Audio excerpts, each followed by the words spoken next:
Good morning. Morning, Chef.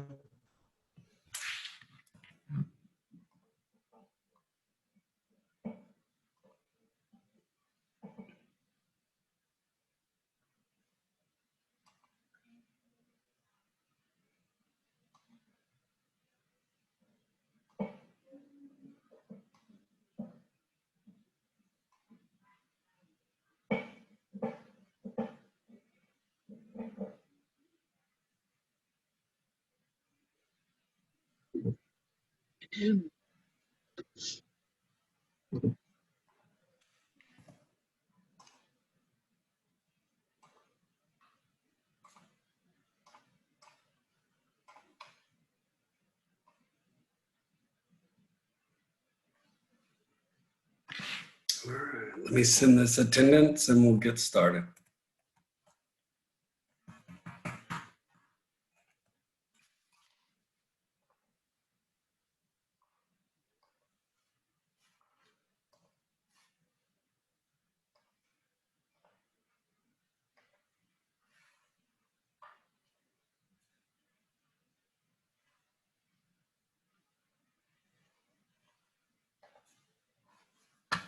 All right, let me get PowerPoint set up.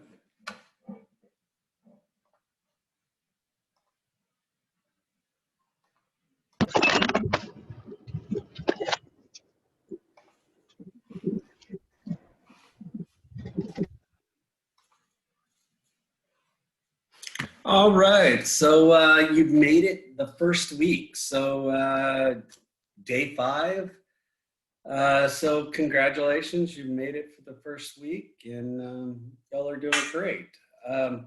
Just kind of little bit of information on, stop sharing. Chef Robin and a couple of people are going to be coming into our class on Monday at the end of our class, and going to be just kind of talking to y'all and just making sure that you've got all the paperwork, any questions y'all have, anything y'all need.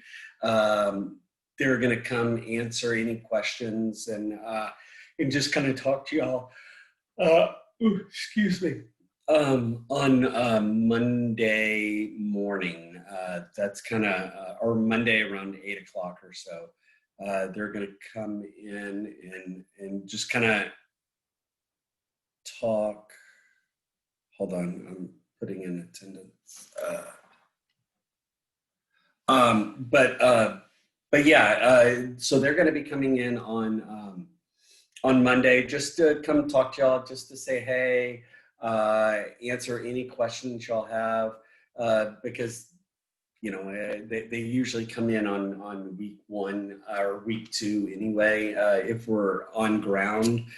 So they just kind of come talk to you, just say hey, you know, give them your email address. They kind of just kind of talk to you, but that'll be on Monday. So if you have any questions about anything about the schooling that I cannot answer, please can I keep it around, and Chef Robin and administrative people will be there in class on Monday around 8:30 or 9, so somewhere right around there, to just kind of talk to y'all. So just kind of giving y'all a heads up on that on for Monday.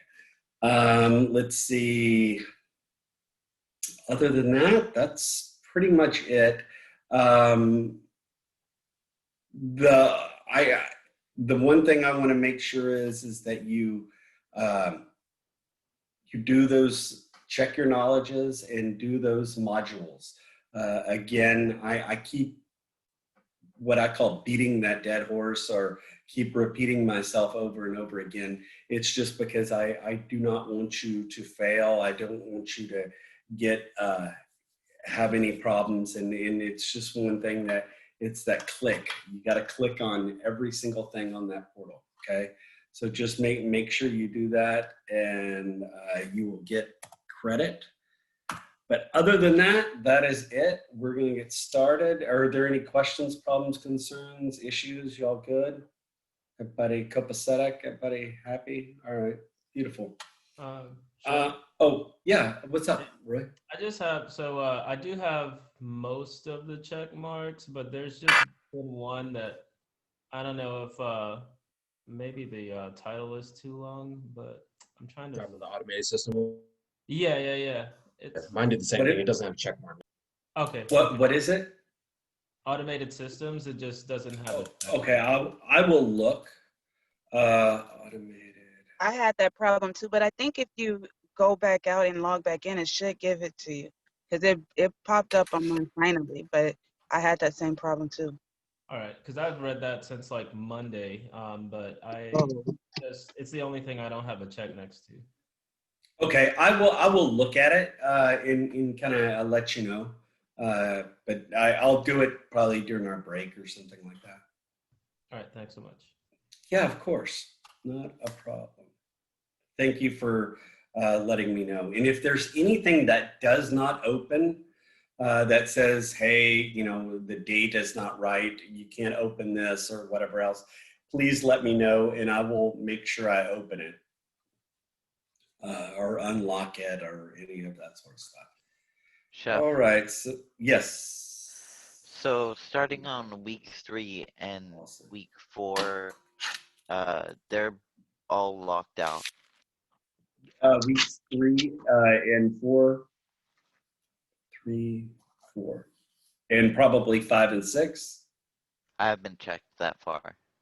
Okay, so I will work on this afternoon. I will get 3 and 4, and I will check on 5 and 6 as well.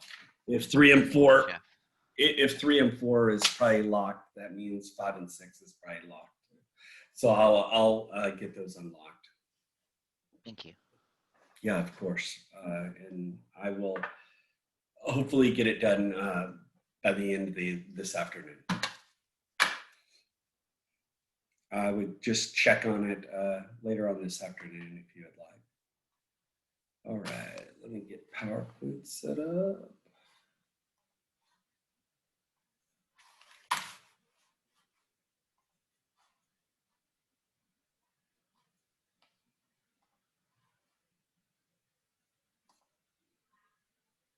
All right, hiring procedures, kind of recap. Importance of hiring, guys. Why is it important to hire the proper people? Your employees are like the face of your restaurant. That's what the customer sees. That's what the customer judges you on.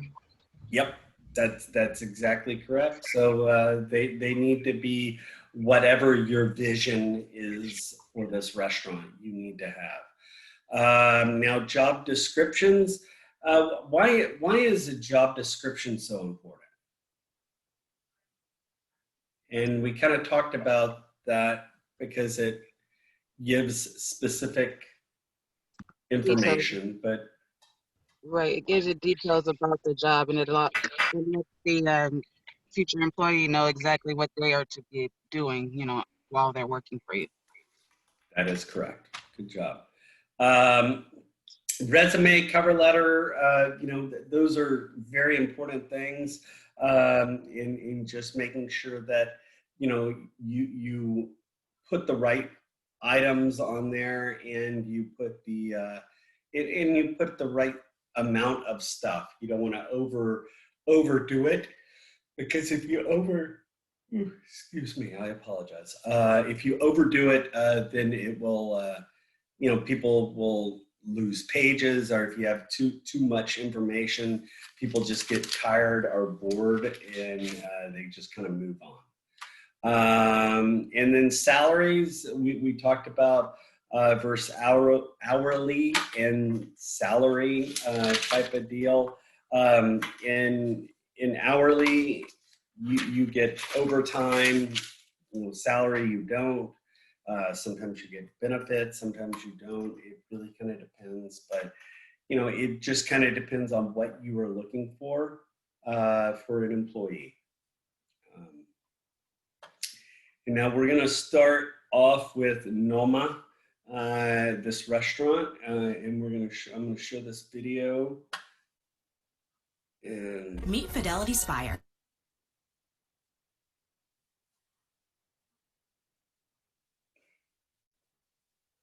oh, hold on. All of a sudden, things. I did not download the pop-up video or pop-up blocker or ad blocker. I need to.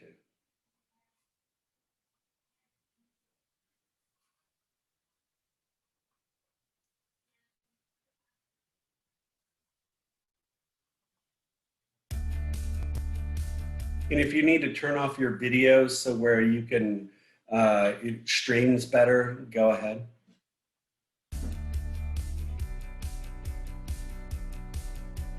Noma. It's a place people recognize for being named the best restaurant in the world 4 times. The original Noma opened in Copenhagen 15 years ago, surprising guests with its inventive offerings, like dishes disguised as herb pots and careful displays of roasted bone marrow with edible flowers.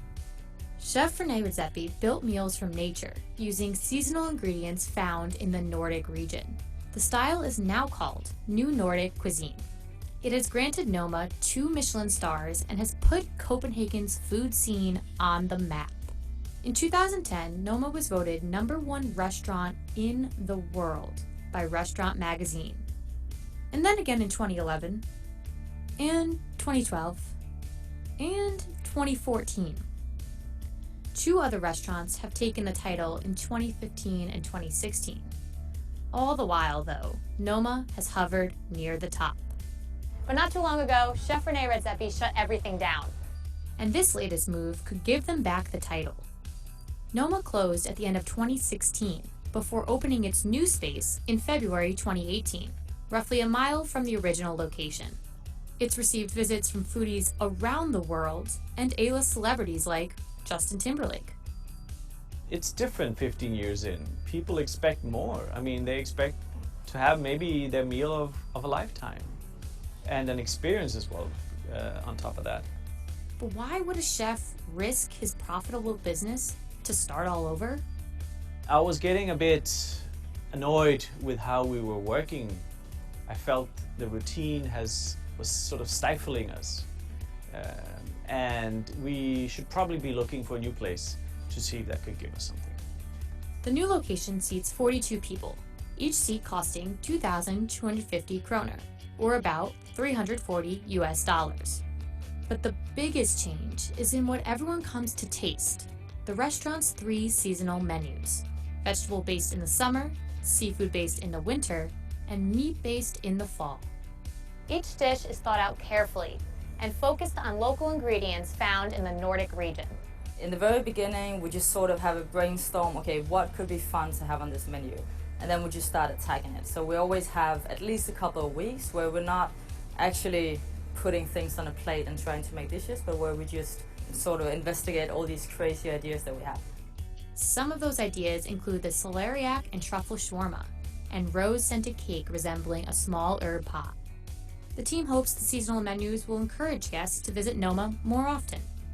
But they'll have to wait another year to see if it will make the best restaurant list again. In a restaurant like this, it's about the everyday. It's about finding the balance between creativity and production and your team and hard work, low pay, family, ingredients, suppliers. It's a network of a lot of things happening.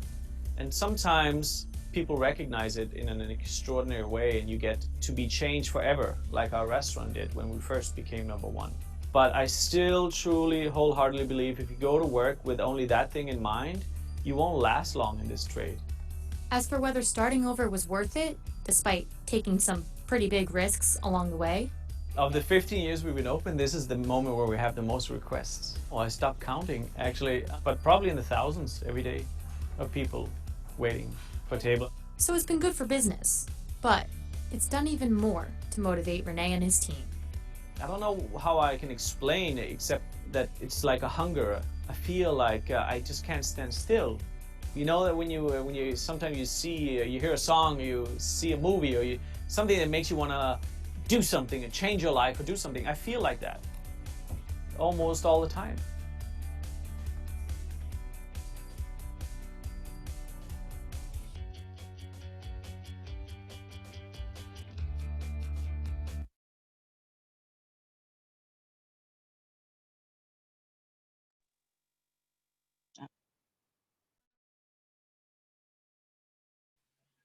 So I feel like that was a great video, and it spotlighted, if you have a good team and good group of people that you're working with, you can do anything, guys. As long as you have your crew that buys in, that wants to work, that wants to do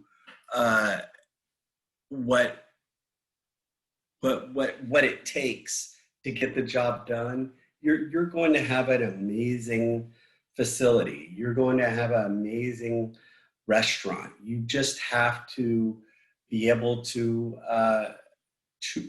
be able to, as a good leader, bring that out in your employees. Bring that creativity. Bring that excitement.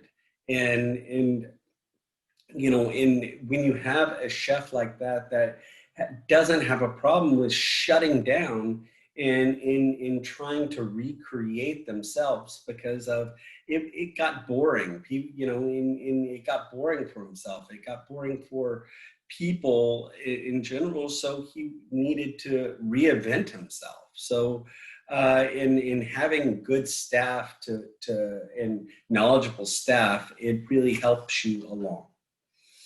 Okay, so we are going to be talking about standard operating procedures. Basically, another name for it, and you hear it a lot, is called SOP. Standard operating procedures. Oh man, I'm sorry. I need to sit up straight so I won't yawn or whatever else. So let's see. Standard operating procedure. What is a standard operating procedure? Anybody? I mean, you can even read it right around on this thing, or just give me your what you think of a standard operating procedure is. So not to pull directly from obviously the word that's in it, but it's literally a standard. It's how things are supposed to be done. It is that maybe every morning this much prep work must be done, this much portioning must be done. It's just something you're supposed to do in its exact way. Exactly. As standard procedures, and there are guidelines to these procedures, right? You have standard procedures, and you know what needs to be done. And there's probably a procedure booklet or some sort of procedures out there that people say, okay, this, and this, but it basically makes sure that, you know, it is an operating process, and it's a process how to get things done, a step-by-step instructional guide, if you will, or in sometimes standard operating procedures is a picture, you know, I mean, you don't need words sometimes, but it is a step-by-step instructional guide to make sure that, or to figure out, or to make sure your employees do the proper things in the step-by-step procedures. So an SOP is, you know, basically a process that you have to go through. And, you know, I guess that's about it that I'm going to talk about on that slide. Hold on.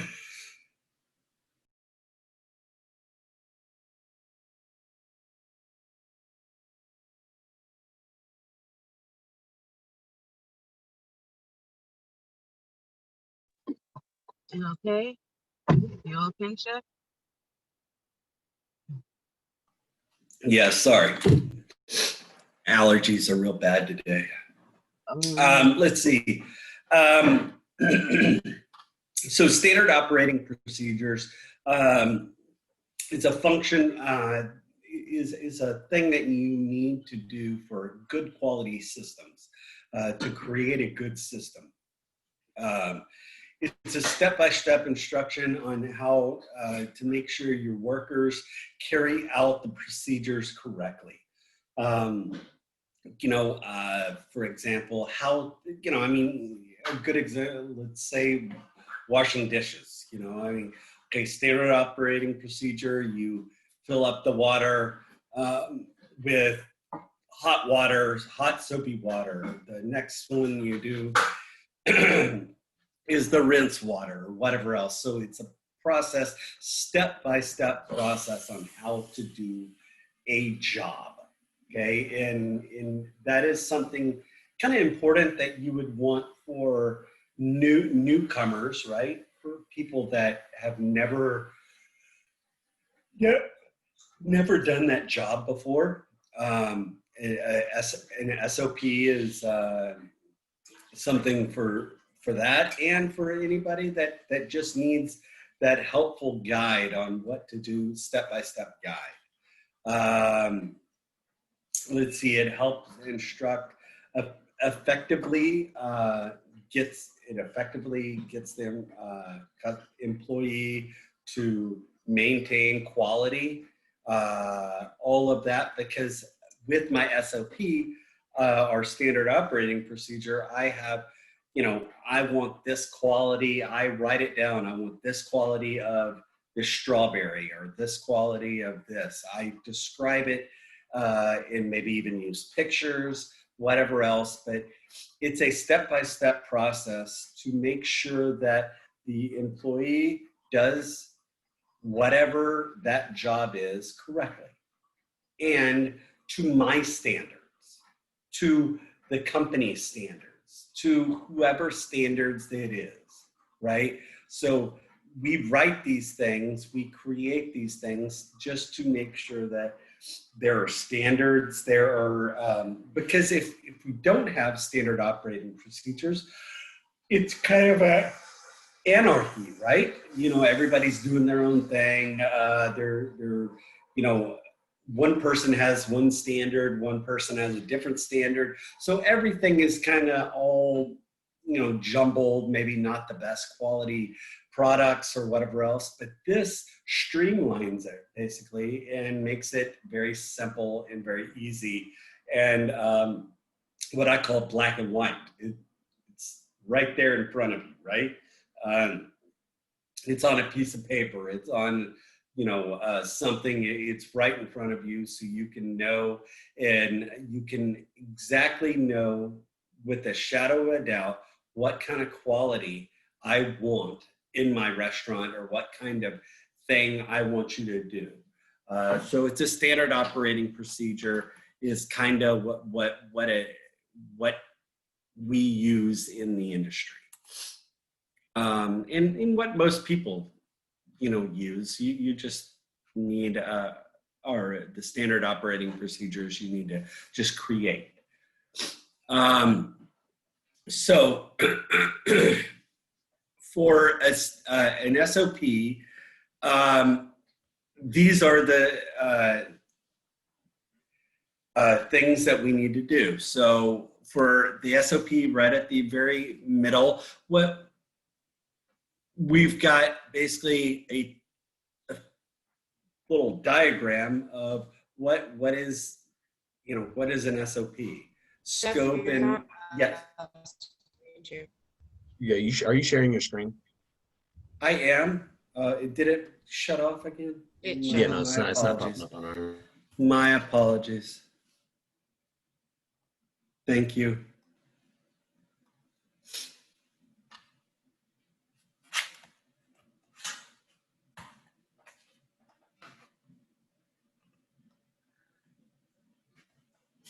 Can y'all see that now? Yeah. Yes. Okay. All right. My apologies. Was I not sharing my screen the whole time? All right. Let's see. So standard operating procedures. maintain quality and the quality and the output of what's being done. Here's some things, existing, new, how to kind of create, how to kind of deal with an SOP. Procedures in an SOP. So hold on, I need to blow my nose, and I'm sorry, guys.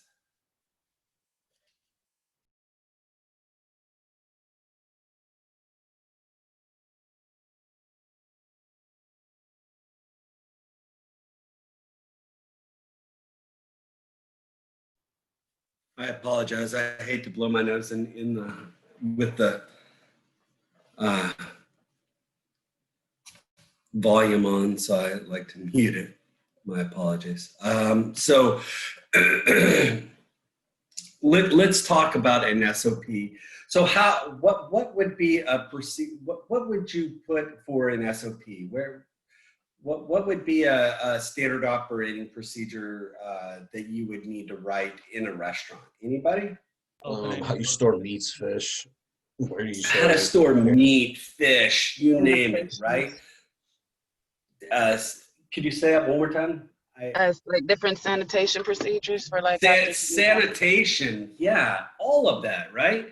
How to deal with all of that, in or let's say how to deal with if someone cuts themselves or whatever else. You need procedures, right? You need to make sure that your employees know the procedures, and when you're doing it, you need to have some sort of written information. You need to instructions, if you will, on how to deal with certain things like injuries or whatever else. So you need written information.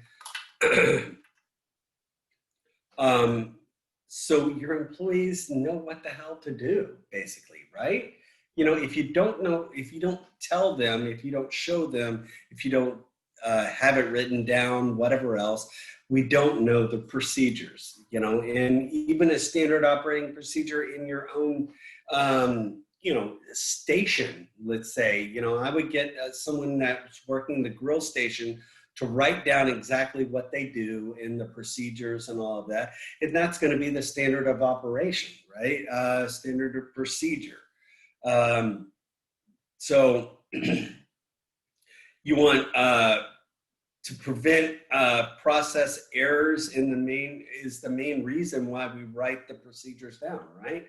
We want to prevent any errors, because errors could cause, basically an error in the kitchen could cause, your quality of your food to go down, the quality of your service to go down. So many things. People would, the food is not consistent.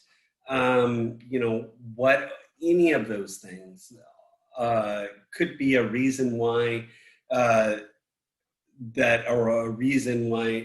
if you don't have a good standard operating procedure written down, could cause really big problems.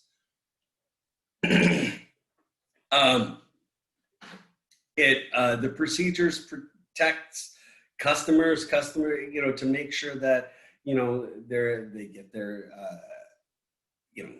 deliveries properly delivered, get their food delivered, get their, all these things. It is something that I think has to happen, no matter what.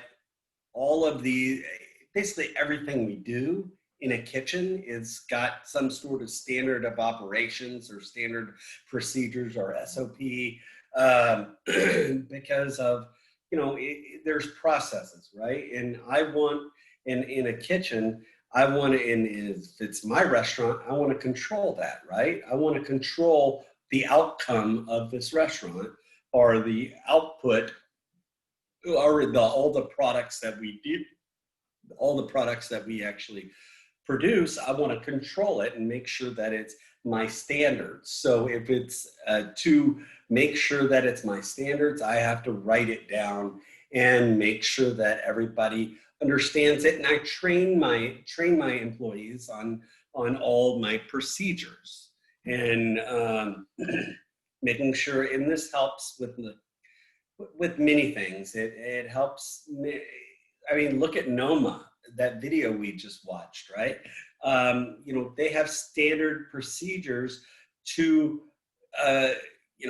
do everything, right? To do certain things. And that's what makes them so successful, because they have certain, they evaluate it and they reevaluate it and they fix it and they make it better and make those procedures streamlined and make them so much better. And then the outcome of the restaurant, I mean, look, they won 3, 4, 5 years best restaurant in the world. I mean, how amazing is that, right? So that helps out. Whether your business is a hotel, a food truck, restaurant, catering company, whatever it is, I don't care what it is, you need standard operating procedures. You need something that is there to help you along in your and to help your employees to do their job correctly. And it could be how to plan. What happens if the health department comes, when the health department comes, what is our standard operating procedure? What do we do? So we have a list, we have a guide, so it helps you along. But no matter what, any place, even, a non-restaurant needs standard operating procedures. So in that is called a SOP. So if you ever see an SOP written down somewhere, that is called SOP, Standard Operating Procedures.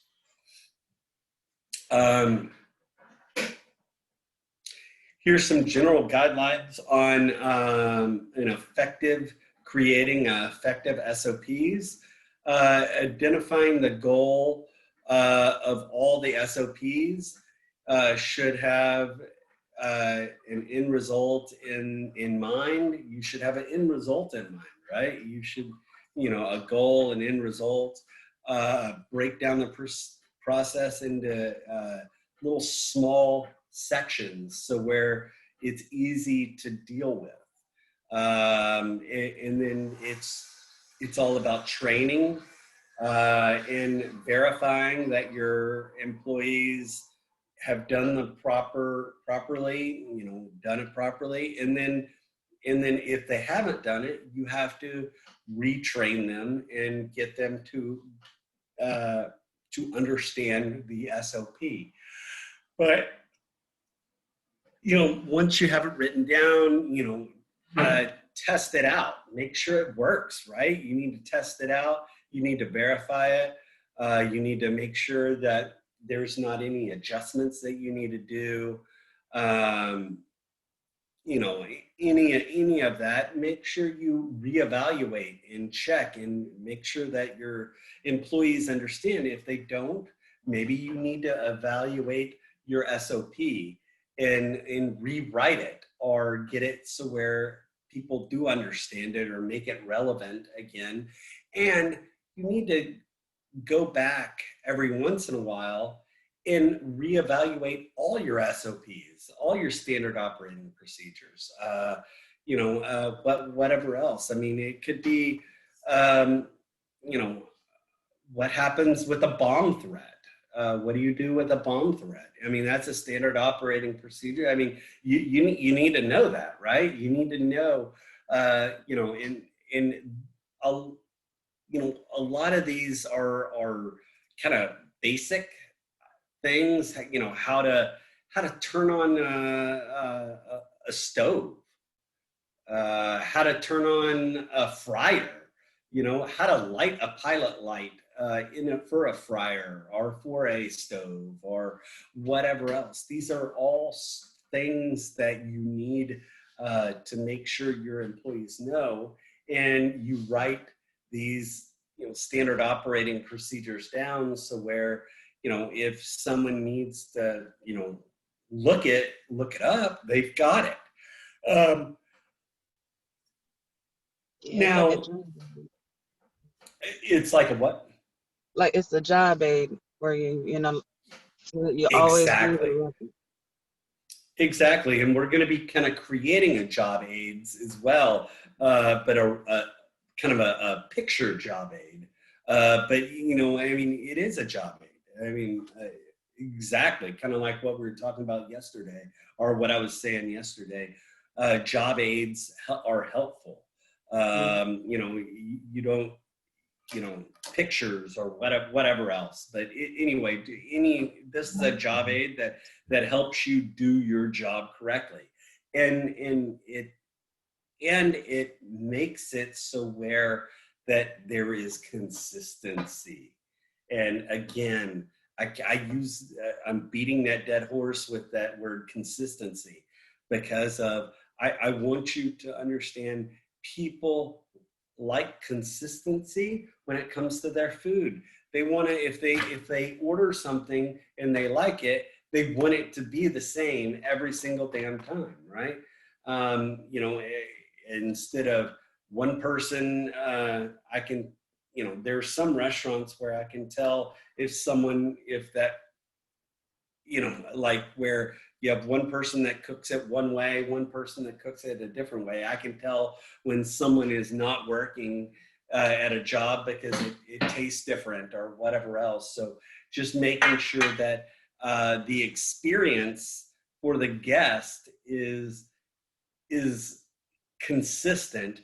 That's one of the reasons why we use SOPs. So where there's more consistency across the board. So anyway, here's some examples of some application examples of SOPs. Creating prices of menus, emergency evacuation, train the back of the house on whatever kind of dishes you need to do, train the front of the house on specific dishes, so that there are certain, whatever it is, it's something to, whatever the SOP is, it is something that is a good training tool, a good tool for your customers. Or not, I'm sorry, not your customers, your employees. My apologies.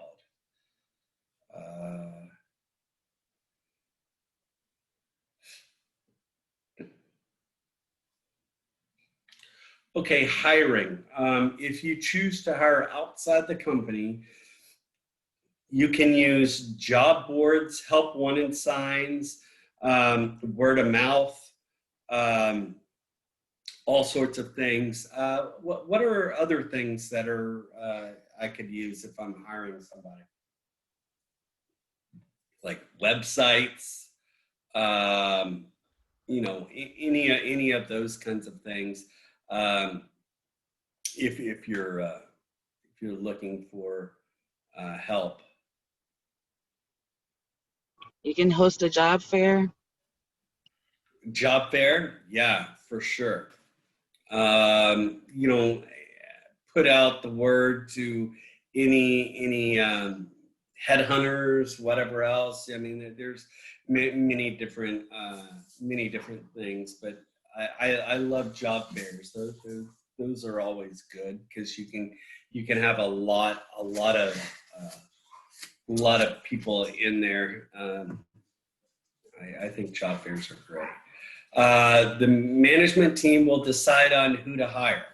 Okay, so usually when you're hiring people, you get a bunch of applicants, and you typically have you kind of sit down, but in this says the management team will decide, yes, to a point, but I do always like to get my employees' input when it comes to, deciding who to hire. Because like I said, either was it yesterday or the day before, whenever it was, I talked about it, but your employees, I want them to get the feedback as well. I want feedback from them from the hiring process, and let them sit in on interviews or whatever else, because they work with them directly, right?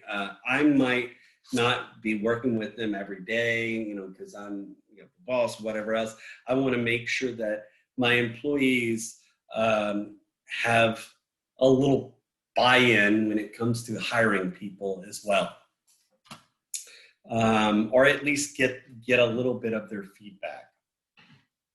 I mean, do y'all agree on that? I mean, have you ever had when you're hiring, do you ever, whenever your job is hiring, do you ever get any ability to sit in on an interview or be able to ask questions or any of that? Have y'all ever been able to do that? Yeah, I've been able to do that. Yes. Some people, it kind of depends, but I usually try to at least get one person from my staff to sit in on an interview, just so, they can, because they might have questions. They might have questions about, whatever, but I think the more eyes that, the more people that, can look at the applicant, the better it is, I believe. But, you're trying to find a person that fits into your business, right? Into your restaurant or whatever else.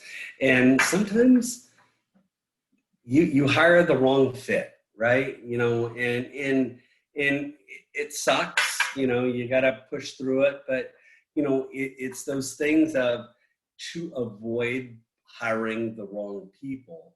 It is very important to get as much information as possible when you are in the interviewing process, in the hiring process. And that's why I think, making sure that you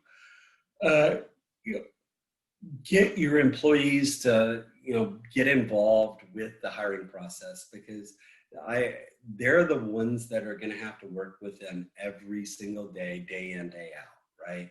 I want to make sure it's a good fit. And when I'm hiring, and I want to, you want to hire kind of and move people up. You don't want to just kind of just hire someone. I would much rather move people up than hire someone at the lower end. Instead of hire someone from the high, in the management side, let's move people up and then hire someone from at the lower end or at the very beginning and kind of move them up. So, and that gets them to understand all your SOPs, all your standard operating procedures. If you hire within and make them move up, and then never hire like someone that is brand new for your management staff, because they don't know all your SOPs and all of that. Hire within, and they already know all your standard operating procedures, and they'll reinforce it a little bit more. Instead of having to, train a new manager all of the standard operating procedures, instead of me training a new manager, that the manager, as that person is moving up, is learning all those standard operating procedures and, throughout the years that they're with us or with the facility. Let's see, hiring procedures, find support Support for restaurant, let's see. All right, so someone read number 1 for me. What are the hiring procedures? Number 1, someone read that. Find support for restaurant recruiting. Okay, find some support. Let's hear, you want to read all 8 of them for me? Sure. Number 2, determine which roles you need to fill. Identify responsibilities and requirements. Define the best places to find candidates. Speed up candidate selection process. Provide a realistic job review. Ask relevant interview questions. Be ready to provide training. Yeah. So those are, thank you, I appreciate it. Those are hiring procedures. Find finding the right candidate for your facility, and that's kind of one of the number 7. Ask relevant interview questions. Guys, I've been in interviews before, and I've been asked some very not relevant interview questions, it just wastes time. It wastes, you need to have questions written down, be ready for your interview. Or like, if, the interviewer and the interviewee type of deal, you both need to be ready, and you both need to be, have questions. You both need to be ready for the interview. Because if I wasn't ready, if I didn't have any questions written down, if I didn't, have all of that, it wouldn't be even, the hiring procedure would fail, because I don't have my stuff together. So I need to make sure I have my stuff together as well, as the person that's getting interviewed. So these are certain things, I need to make sure I understand, what kind of questions I want, what kind of person I'm looking for. I can tailor my questions to the person that I'm looking for, or whatever else. I can kind of tailor everything, but you have to be ready for it. So interview. You know what? It is 5 minutes till 7. You want to take a 10-minute break? Let's come back at, let's say, 15-minute break. Let's come back at 7:10. All right, sounds good. Yeah. You good? Thanks, Chef. Cool. Be back at 7:10.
We'll get started just 1 second.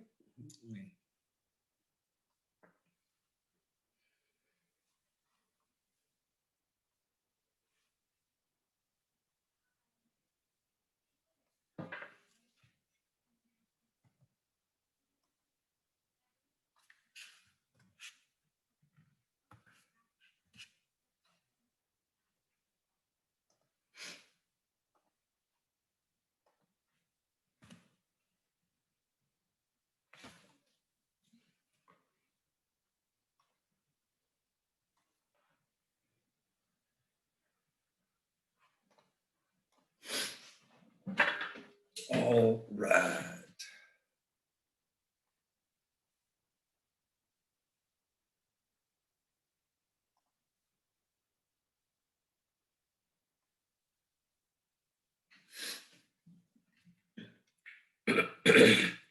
All right, so we're going to be talking about interviewing, okay, and what to do when you interview and what to look for and all of that. So we're going to be talking about there are some hiring biases, and this is like the person that is hiring you, or the for that position. You have different kind of biases. I would say is you have like a overconfident. For example, if you have someone that's a little too overconfident when you're hiring them, they're a little just too big for their britches, if you will, or whatever you want to call it. But a little too overconfident. You have the halo effect, like I'm kind of a God complex, or I'm kind of a I'm the best, or whatever else. And then you've got the cloning aspect of it, is that you're hiring, that you might hire someone that's almost exactly like you. So you've got the cloning, so you have different kinds of things, and maybe you don't want someone that's just Chef, like you. Yes. are you supposed to be sharing your screen? Yes, thank you. You're welcome. I appreciate it. There you go. Sorry. I look at y'all's faces, not I've got the other screen on the other side, so I don't pay much attention. So sorry about that, guys. So you've got the halo effect, the cloning effect, kind of a biases, if you will, when it comes to hiring procedures. Overconfident effect, we're going to talk about that. Has anybody been in an interview where you or interviewed someone that was a little too overconfident? Yeah. For example, a person is overly confident and trusts their gut instincts, leads a good hiring. You need to be confident, but you don't need to be overconfident type of deal. But you need to, a little too overconfident sometimes, and people get a little too big for their britches, kind of a deal. So just careful on that. Now, halo effect. Someone tell me what the halo effect means.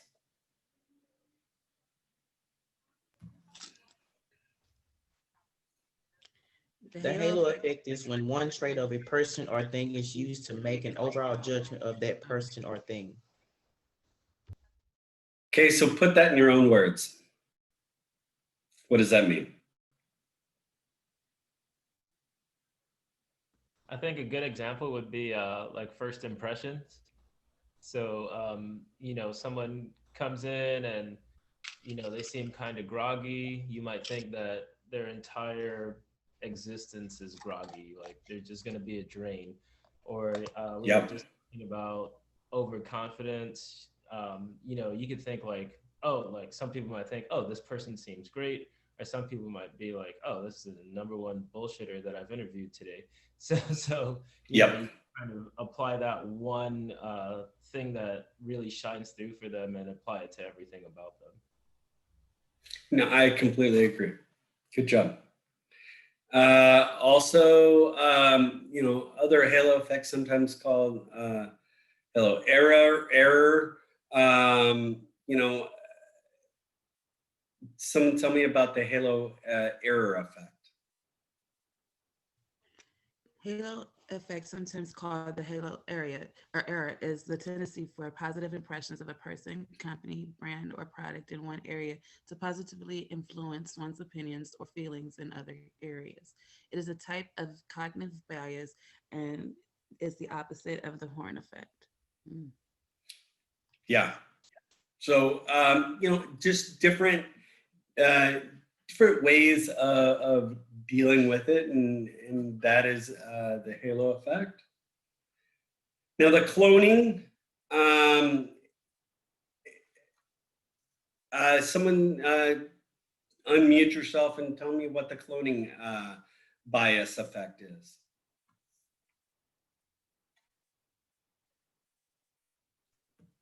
Company that employs many individuals who have similar traits and personalities may suffer from the cloning effect. The effect occurs when a hiring manager unconsciously hires job candidates who have a personality very similar to his own or her own. Yeah, and guys, that's sometimes not the best way. You know, you gotta, sometimes you don't want someone that's just like you, right? You know, or sometimes you do want someone just like you. You know, so it really kind of depends. Who wants to read this one? Confirmation bias effect. And the reason why I'm getting y'all to read it, because some of these are going to be on your final exam, and I want you to make sure y'all read it and you know it. This bias occurs when people favor information that confirms their beliefs and ignores or discounts disconfirming information. Confirmation bias is one of the reasons why hiring managers are inconsistent in the interview questions they ask across candidates. By asking questions that confirms their pre-existing beliefs about each candidate, this often results in a process of comparing apples to oranges. Yeah. Does everybody understand that? Everybody good with that? Can I move on? All right. Yes. Oh, there we go.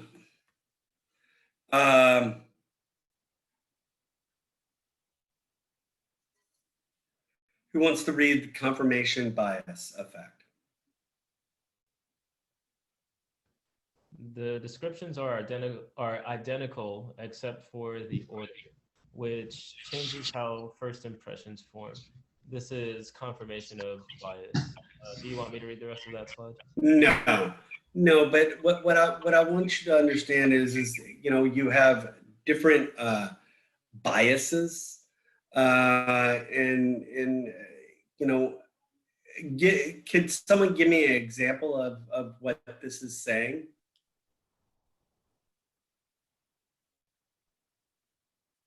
So kind of what this is saying is, so the confirmation bias, it almost kind of goes into like, it's, I guess maybe starting with like the halo effect, where like you see something that like, you're like, oh, okay, I really like this, or, oh, I don't really like this. And then because you see that, you keep looking for things that are going to either confirm that, yes, you like them, or no, I don't like them, instead of like looking for like the whole picture. That's correct. You are correct. Now, I keep double clicking it, sorry. Who wants to read this one?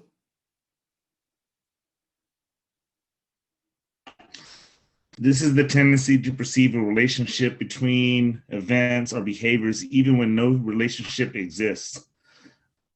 Illusionary correlation is the reason why hiring managers ask interviewers questions such as, what kitchen utensils would you be? These types of questions are believed to provide insight into a candidate's personality, even though there is no evidence that they actually predict job performance. Yeah, and you know, what do you think about it? Like, it's kind of like the question of if you're an animal, what animal would you be? Type of deal, right? And you know that. You know, honestly, those questions bug the crap out of me. You know, Yeah, I I would don't say they know. would bug you because there's no like right answer to those type of questions. You know what I mean? And I feel like Exactly. it's kind of like being judgmental in a sense, because what if you don't agree with their answer? Exactly. And it's just kind of a, you know, I, I very rarely ask those kinds of questions because they just, I don't know. That one's a weird question for me. It sounds like, But it sounds like do it's what? kind of mundane. You think like people would essentially answer the same way. I had a coworker who got asked if she were part of a sandwich, what part of the sandwich would she be? And the answer that they were getting That's a weird was, question. "Oh, I'd be the meat." And she was like, "I'd be the bread." And they were like, "What? No one's ever said that." And she's like, "Yeah, the bread holds everything together." You know, I mean, that's a great, you know, way of looking at it. But yeah, I mean, it's just weird. I don't know. It just kind of a weird example. I mean, weird kind of a not example, but just weird questioning. And I'm just not a big advocate on that one. Reducing the effects of hiring biases. Who wants to read this one? And then you're just giving me a break on talking for a few minutes. So I got it. who wants to read this one? And this will be the last one, and I'll take it. Reducing the effects of hiring bias. And the evidence shows that trusting your intuition doesn't lead to better hiring results. So what can you do to counteract hiring bias? Although it's impossible to completely eliminate the effects of hiring bias, the best tools we have to help include using data-based candidate screening methods such as AI or artificial intelligence for recruiting and a well-designed structured interview process. Thank you. And the AI thing, I mean, we use that. I mean, you have kind of an AI, kind of a like poached or whatever else. You know, you have different methods, database kind of methods on trying to you know, reduce the effect, and that would be you know, just trying to put certain verbiage in there or whatever else, but that is it. Now qualification various, okay.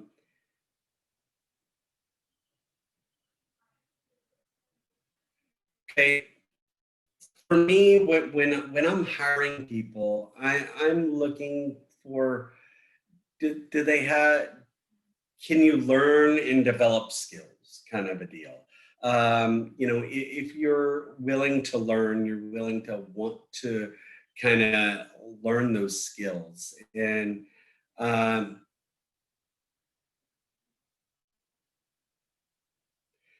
you know, if you don't think they can be able to learn the skills, man, don't hire them. Don't get them in your facility.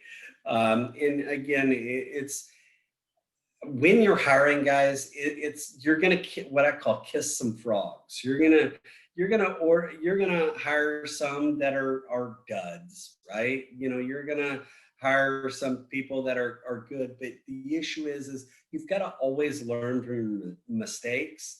And you know, if someone can't learn and develop the skills in your facility, you know, get rid of them. You know, don't, you know, if they're not trainable, then get rid of them. And with that is training.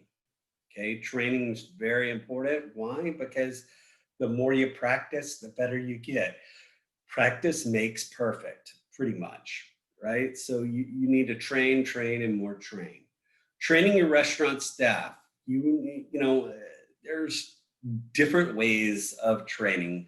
I think what we're doing right now, you know, this is a training, doing a webinar or you know, Zoom kind of a meeting, kind of a training aspect.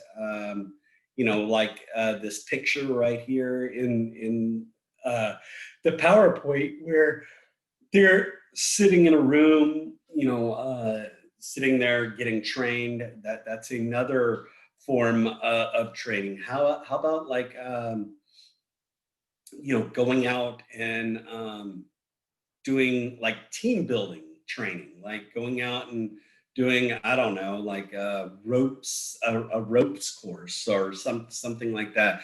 That could be training.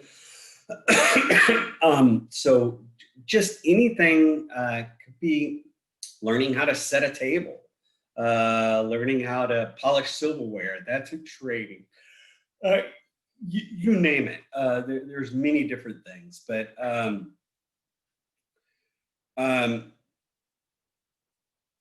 you know, you just need to train your staff properly. The reasons why restaurants fail, yes, it is money. Yes, it is you know, bad management, but not training your staff correctly is probably one of the biggest things, is because of, you know, if you don't train your staff not to waste stuff, then they're going to waste stuff and they're going to lose money. If you don't train your staff on sanitation, you're going to, you know, get someone sick, and then you're going to have to close your restaurant, whatever else. So there's so many things that you need to train. You need to make sure you,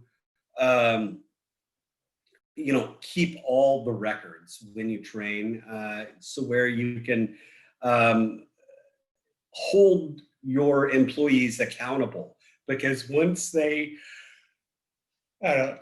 did a training, they signed off saying, hey, they understand, they know the training, and then this allows me to hold them accountable for that training, right? And hold them accountable to, and also it'll, if like the health department needs to see something, then I've got all the documents sitting right there. So you need to make sure you evaluate your employees and make sure that the training was successful, right? And how do you do that? By you know, by evaluating their procedures after they have been trained, right? And you need to kind of watch that, and that's so orientation. So start with the orientation. There you go, orientation. You need to tell them what you need to do. Okay, tell them what we're gonna do. Give them give the new hires orientation. Guys, I've been at a job before where there is no orientation, there is no nothing. You just get thrown in there and they say, go do it. And you're going to make mistakes. You're going to make mistakes. And that's why orientation is so important. And starting off with it right off at the bat, you know, reduce the first day anxiety. I mean, who's been at a job on day one and you have that, oh my God, what am I going to do? That anxiety, that freak out. And orientation helps you kind of guide you in the right direction. If you don't have an orientation or what I call onboarding information, like we talked about yesterday when I was talking about onboarding, but but when you're hiring or doing that, it's the whole just getting all your new people, together, and providing them with all the information they need. Where's the, how do you, fill out this form, or what forms you need to fill out, or whatever else. Very important orientation, very important orientation process. No matter which role you just filled, your restaurant, you need an onboarding process, and that's kind of what we talked about. But all right, so it just repeats it. Orientation is really worth the time, because it increases employee, employee anything really, but it increases them to confidence that they understand what the new job is all about.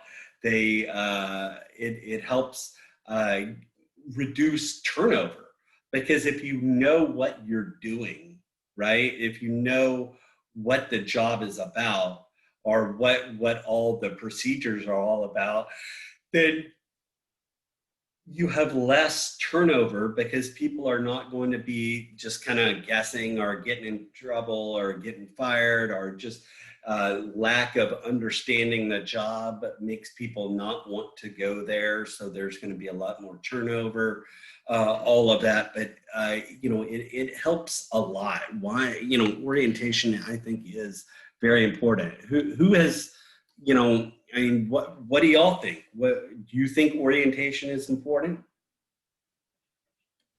Yeah, it is very vital, because that is basically the entry point into that, the new job for that person. So that's where you're going to get all information and everything that you need. So it is very important to go through.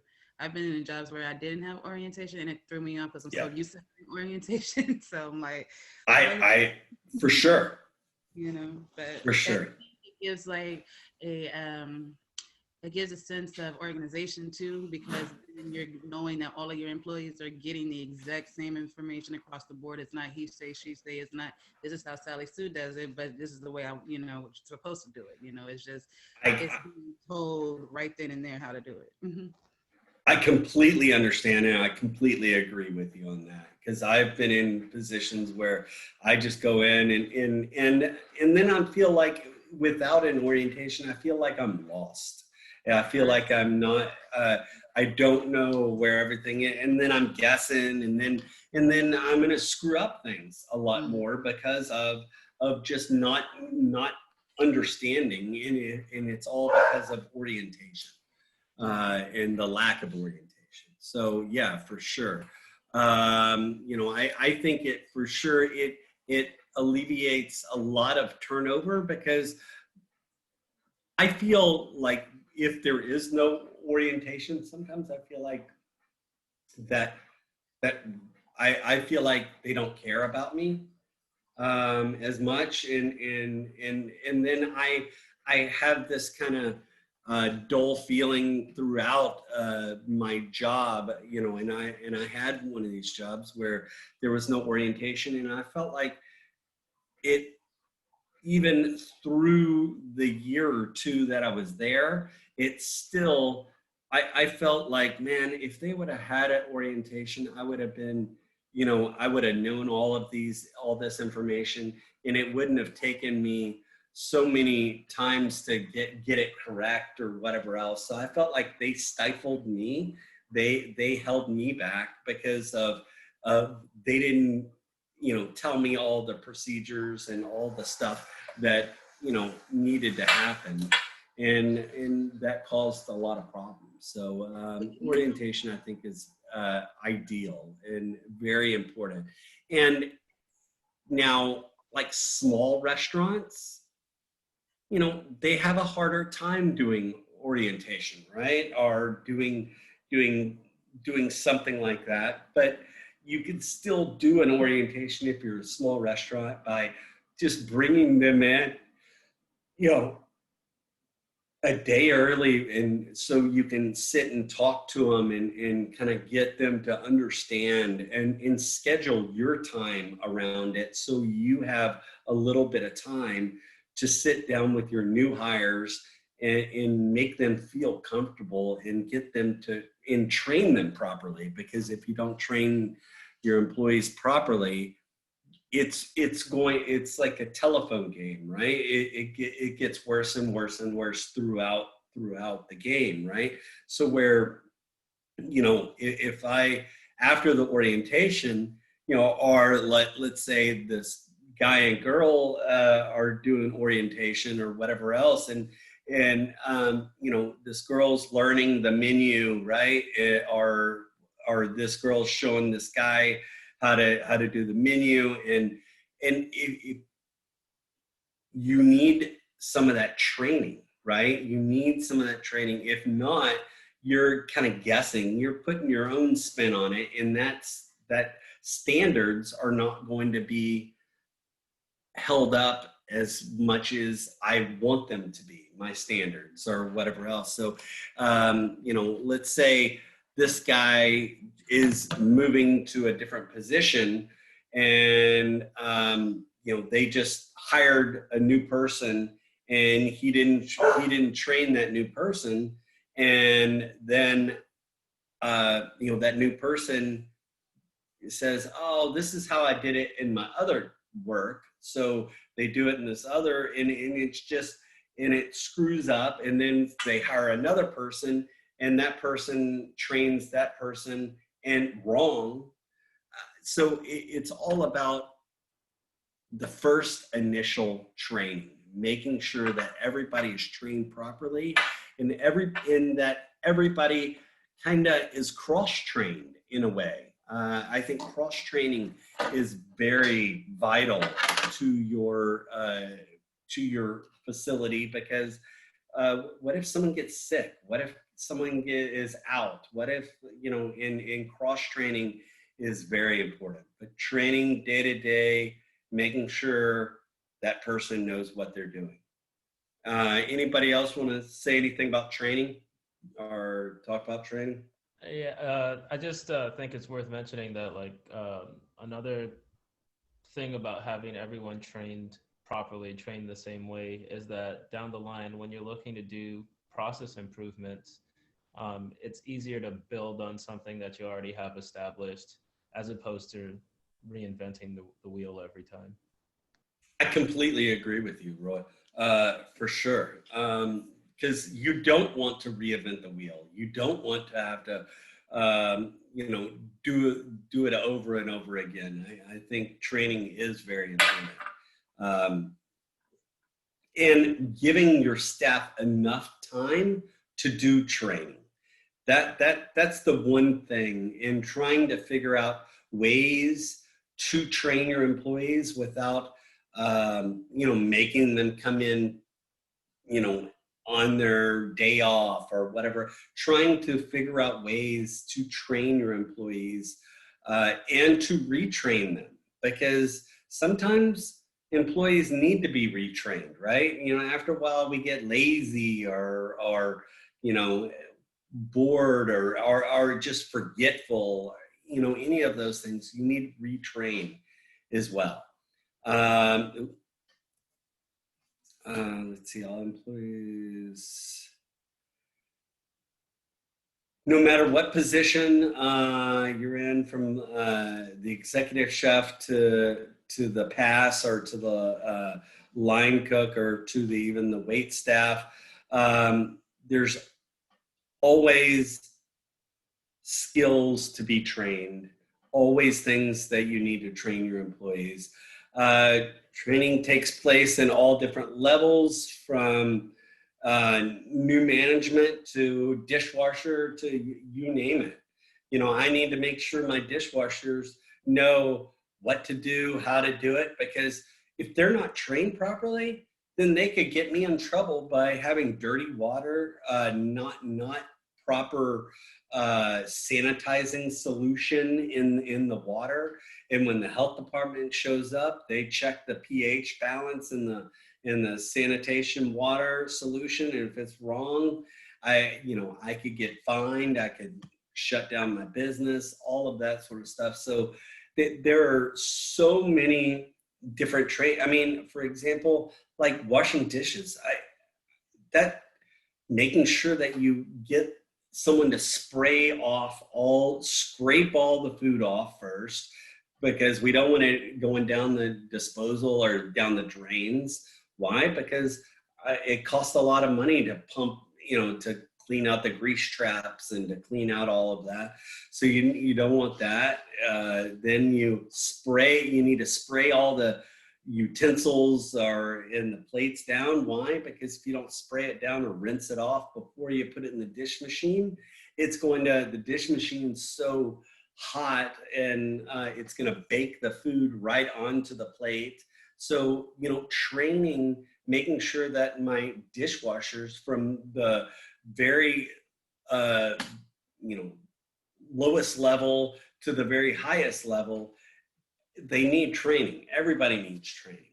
And I think it's very important to make sure you train them properly, because if you don't, it's your fault that your restaurant is not going to be consistent. It's your fault that the restaurant's going to fail. It's your fault no matter what. It's the person that did not do the training is the fault. That's why that their restaurant's failing or whatever else. So making sure you train.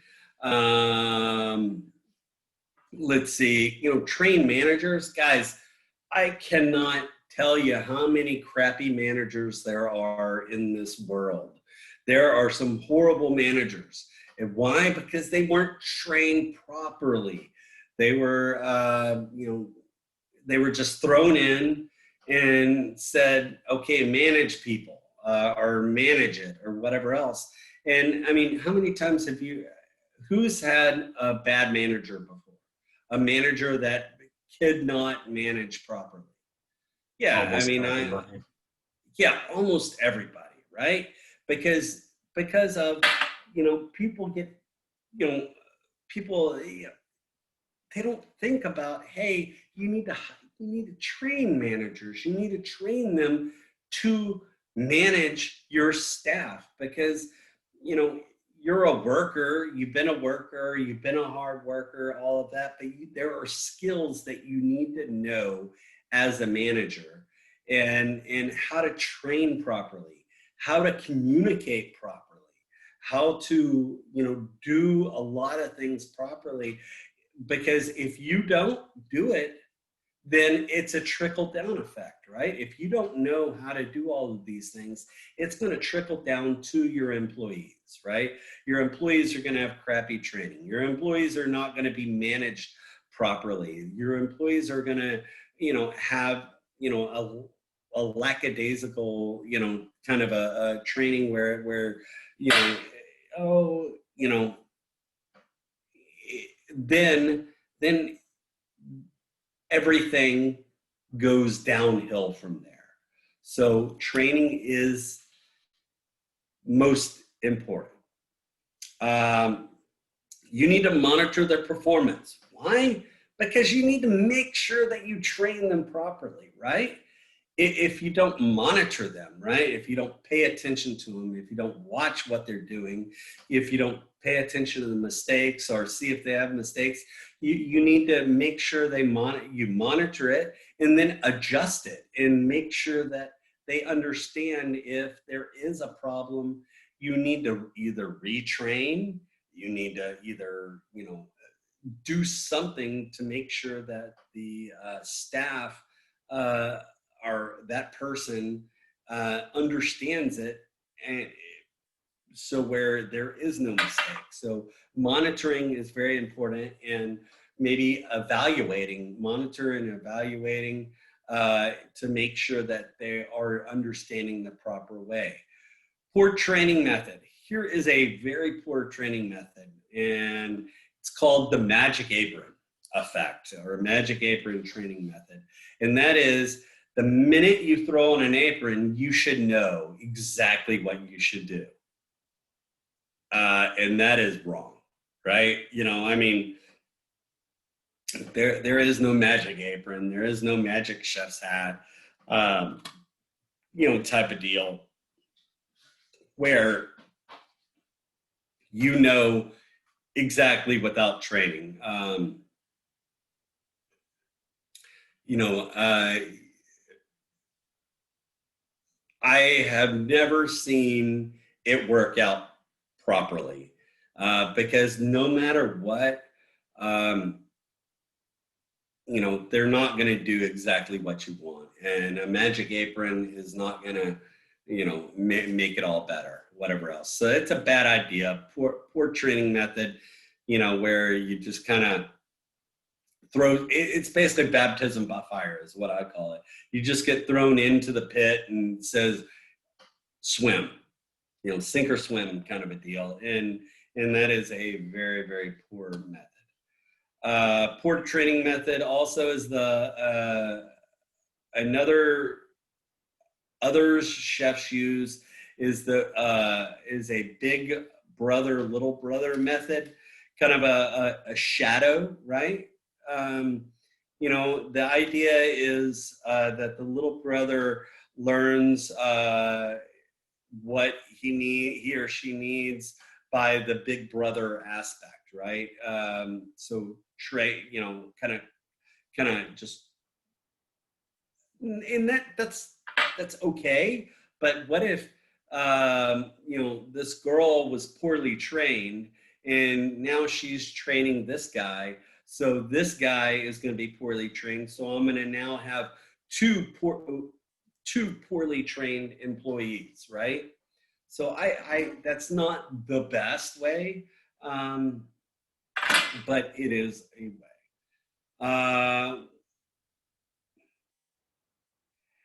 Have you suffered a bad experience like this, basically by bad training?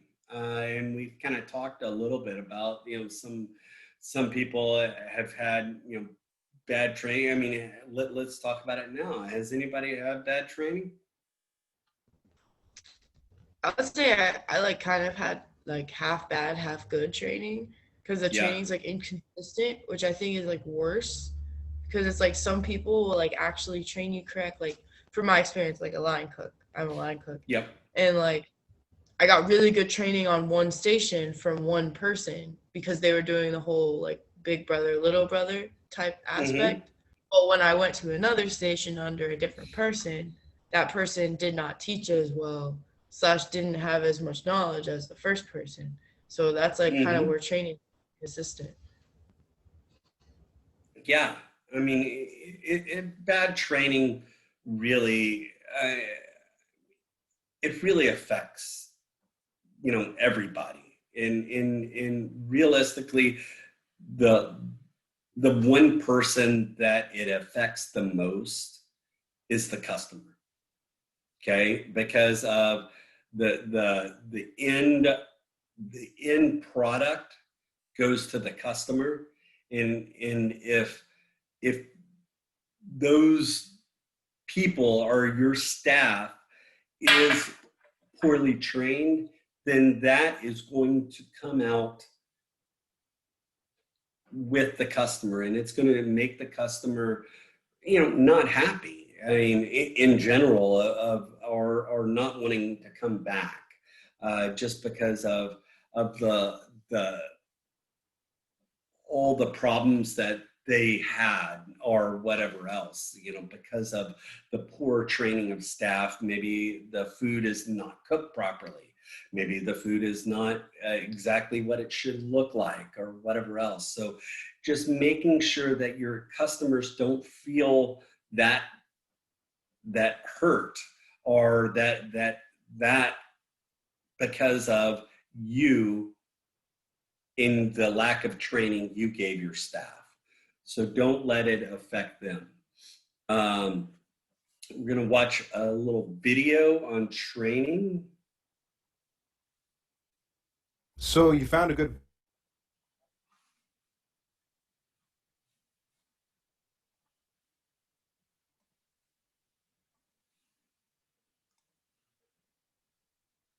how to train them.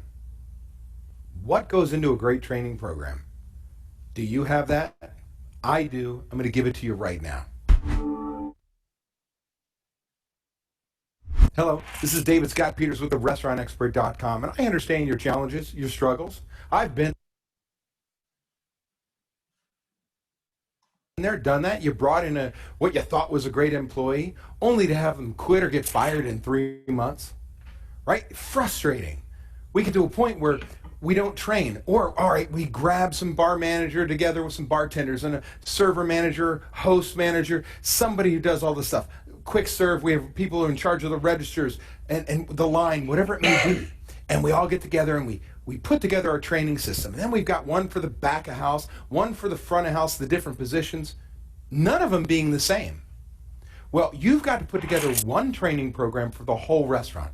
This is the reason why chain restaurants are able to duplicate themselves over and over again. They put great training in place. What's the anatomy of a great training program? Where does it start? It starts with a job description. The program we put together is a job description based program, not the ones you may have begged, borrowed, and stolen from somebody else. A job description is not just what the job is. It's what the job is, how to do it, how well it should be done, and more importantly, by when. We need that to hire the right person, select the right person, and train them to what our systems are. Number 2, you need to have training manuals. A training manual. What goes in that manual? Well, there needs to be an agenda with each day of training, what's going to be covered. The WIIFM, what's in it for me every single day. If I train today, what should I get out of it? What's the benefit to me? And what are the tasks? Have that all mapped out. So the next thing is we've got to have tests. Why are tests so important? When does a new hire do damage to your business? When does it cost you money? It's when they hit the floor independently. All too often we whisk them through a training program and they don't know because we didn't test them. Look, if you don't pass day 1 test, you don't go to day 2. If you don't pass day 3 test, you don't go, and so on and so forth, right? Now look, I might go through the 6-day training program in 10 days because management loved my attitude, my smile. Well, if somebody goes through in 6 days, I go through in 10, is that person better than me that went through in 6? The answer is no. We both demonstrated we know what the job is, how to do it, how well it should be done, by when. It just took me longer. And oh, by the way, we get to day 10 and I'm still not there. You fire me. It says, David, you are not meant to be in the restaurant business, the hospitality industry. I make sure that they don't hit the floor independently and damage my business. 4, evaluations. These are not the 1 to 10 scale. I don't know what the hell that means. Hey man, I think you're a 6. Dude, I'm so an 8. No, we have a job description and you either meet, exceed, or do not meet those specific paragraphs or line items, bullet points on that job description. Last but not least, you need to have a trainer's guide. You have to tell the trainer exactly the way you want it done. The last thing I want to do is follow what we do in the restaurant business and follow my long-term employee who knows every shortcut, knows how to steal, knows how to manipulate the system. Instead, I want to make sure the person doing the training is doing it my way. You've got to tell them what it is. How is training going in your place? What's your favorite training tip or method? Do me a favor, put it in the comments section below. I'd love to learn more. Before you go, if you'd like to know how training systems and other systems you can put in place to change your bottom line, I want you to opt in on this. We'll watch one more. Dove Advanced Care's new formula, enriched with 1/4 moisturizers with natural oil, leaves underarms feeling healthy and protected, and you more confident and carefree. Effective protection, kind to skin.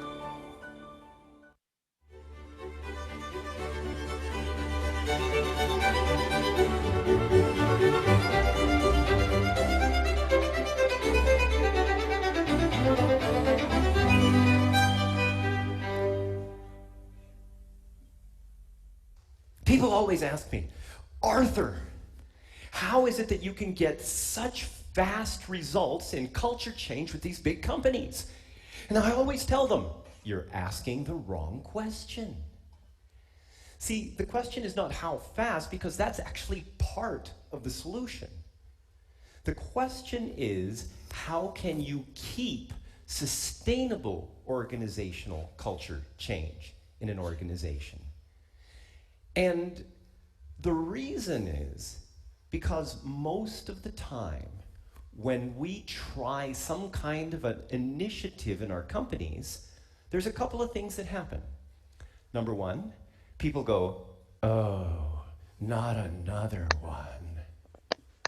And, of course, the other one is that they come up with all of these people at the top, and they come up with all of these brilliant ideas, and they forget to ask the people that matter, the ones that they're going to, quote, change.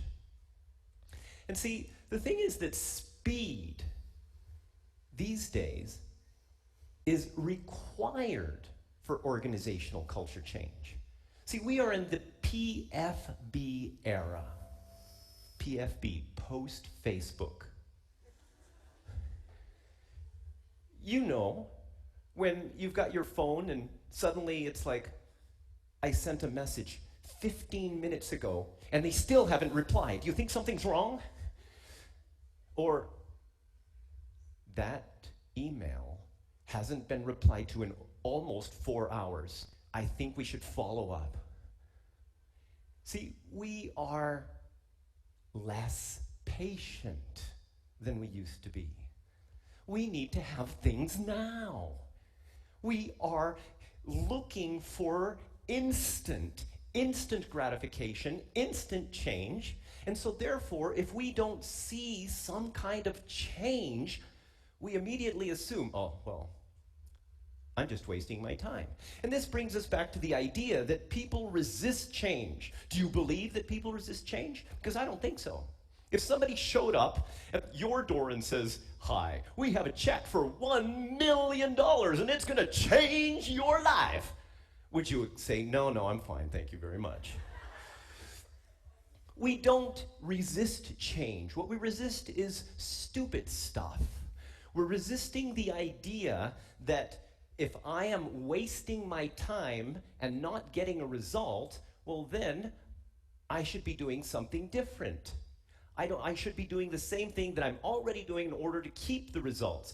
On the other hand, if you start changing something and you see that that is actually giving you results, well then you embrace it, you accept it. And that is one of the key factors. Show results absolutely quickly so that people can start to get excited about culture change. But why should we do culture change in the first place? Well, maybe you've been there. It's Monday morning. You get out of bed and you go, is it Monday again? And then you go to work. And you're not really excited, but you know, you need to work because you need the paycheck at the end of the month. And so oftentimes we go to these jobs as individuals and our lives are not really fulfilled. So here's the thing. If we are in a position to create an organization where somebody can get up in the morning and go, wow, it's Monday, I get to go to work today, yay! Then you've created not only an organization that will be more successful because your people are going to be more innovative, more excited, but you're also going to create an organization that supports a greater purpose. And let's go through some of the stages of organizational culture change and why we need to know where we are in order to really achieve anything. So first of all, there are 5 different types of organizational culture, right? Now the first one, this is the one where people really don't like to go to work to. It's the blame culture. You know, you've been there. It wasn't my fault. In fact, if Judy had just given me the right information on time, I would have been fine. But she didn't, so it's not my fault. And so what happens in this culture is trust diminishes. Nobody trusts each other. People are scared to do anything. There's no innovation because there is too much fear. People wait for you to tell them what to do. Now, the next level is the multi-directional culture. Now, the multi-directional culture, this is where you've got some cohesiveness in some departments, but the departments don't really talk to each other, right? So you've got the accounting department, okay, the finance department over on this side, and then maybe you've got the other guys in marketing on the other side, and they're always fighting. Because the finance department has got their things that they're supposed to do, and the marketing department has got their things that they're supposed to do, and then, of course, the procurement department, they're in the middle, and nobody is cooperating. And so everybody's frustrated. And they forget that there is one bigger, greater purpose for that organization. And the next one's the live and let live culture. Here's an organization, they're already doing something. It's already good. We're already making money. Why do we need to change anything? I mean, come on. We're already doing okay. You know, I show up to work. I go home at night. Why do I need to do anything extra? It's fine. Innovation doesn't really happen. Why? People are complacent. You know, it's my life, it's my job. What can I do? And so we end up in a life and an organization of mediocrity. Never really kind of reaching for anything bigger. Never really feeling that potential of being extra valuable. Why? Because we have accepted mediocrity. Now, the next level of culture evolution is the brand congruent culture. So you've got a brand, right?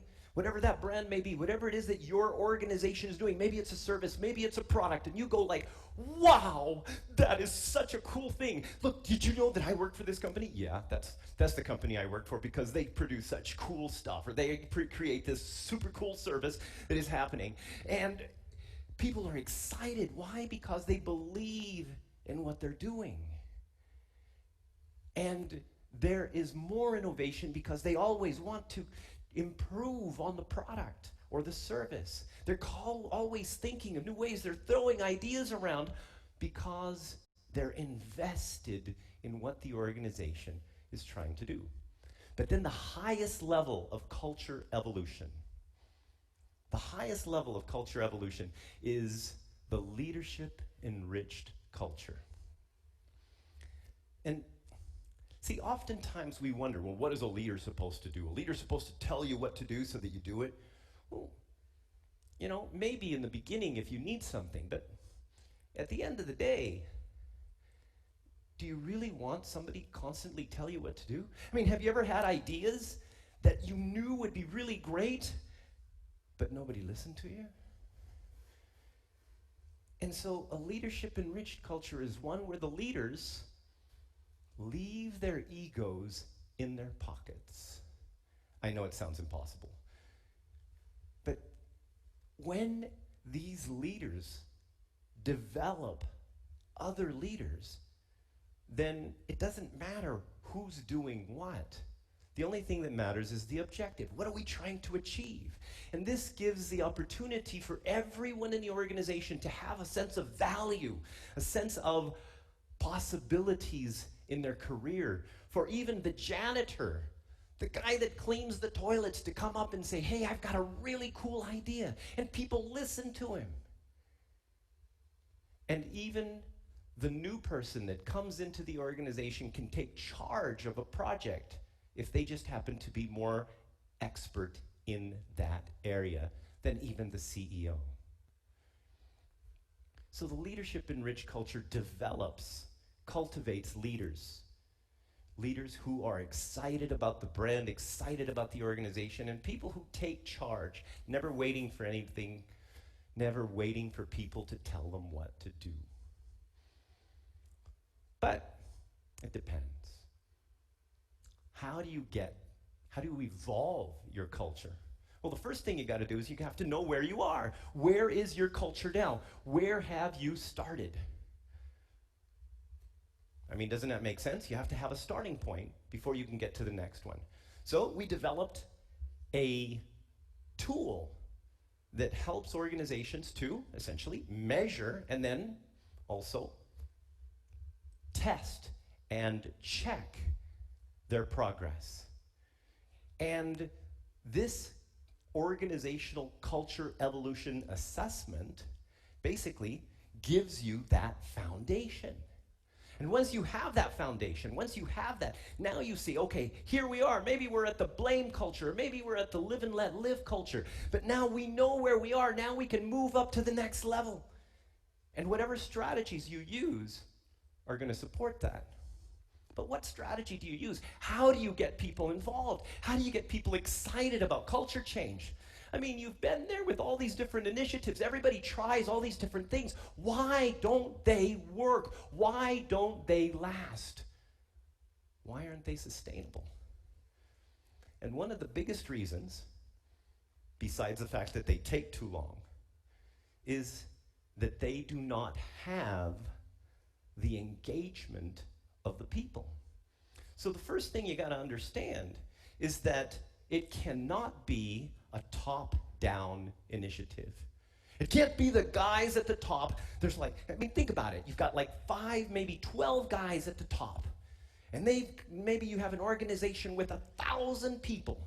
Does it make sense, 5 guys trying to convince 1,000 people to believe and think and value the same things they do? Or does it make more sense to get 1,000 people to come up with some ideas and convince the 5 guys at the top?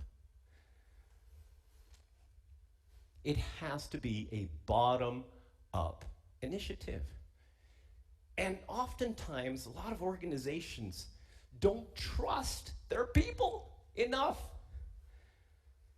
And it's the people at the bottom, it's the people in the middle, it's the people all around that are interacting, they're making things happen. They know the problems. They know how to solve problems, but oftentimes they don't have a voice. And when you give these people a voice, when you bring it in from a bottom-up initiative, that's when things start to happen. But there are 5 pillars to making this happen. The first, you must have a greater purpose.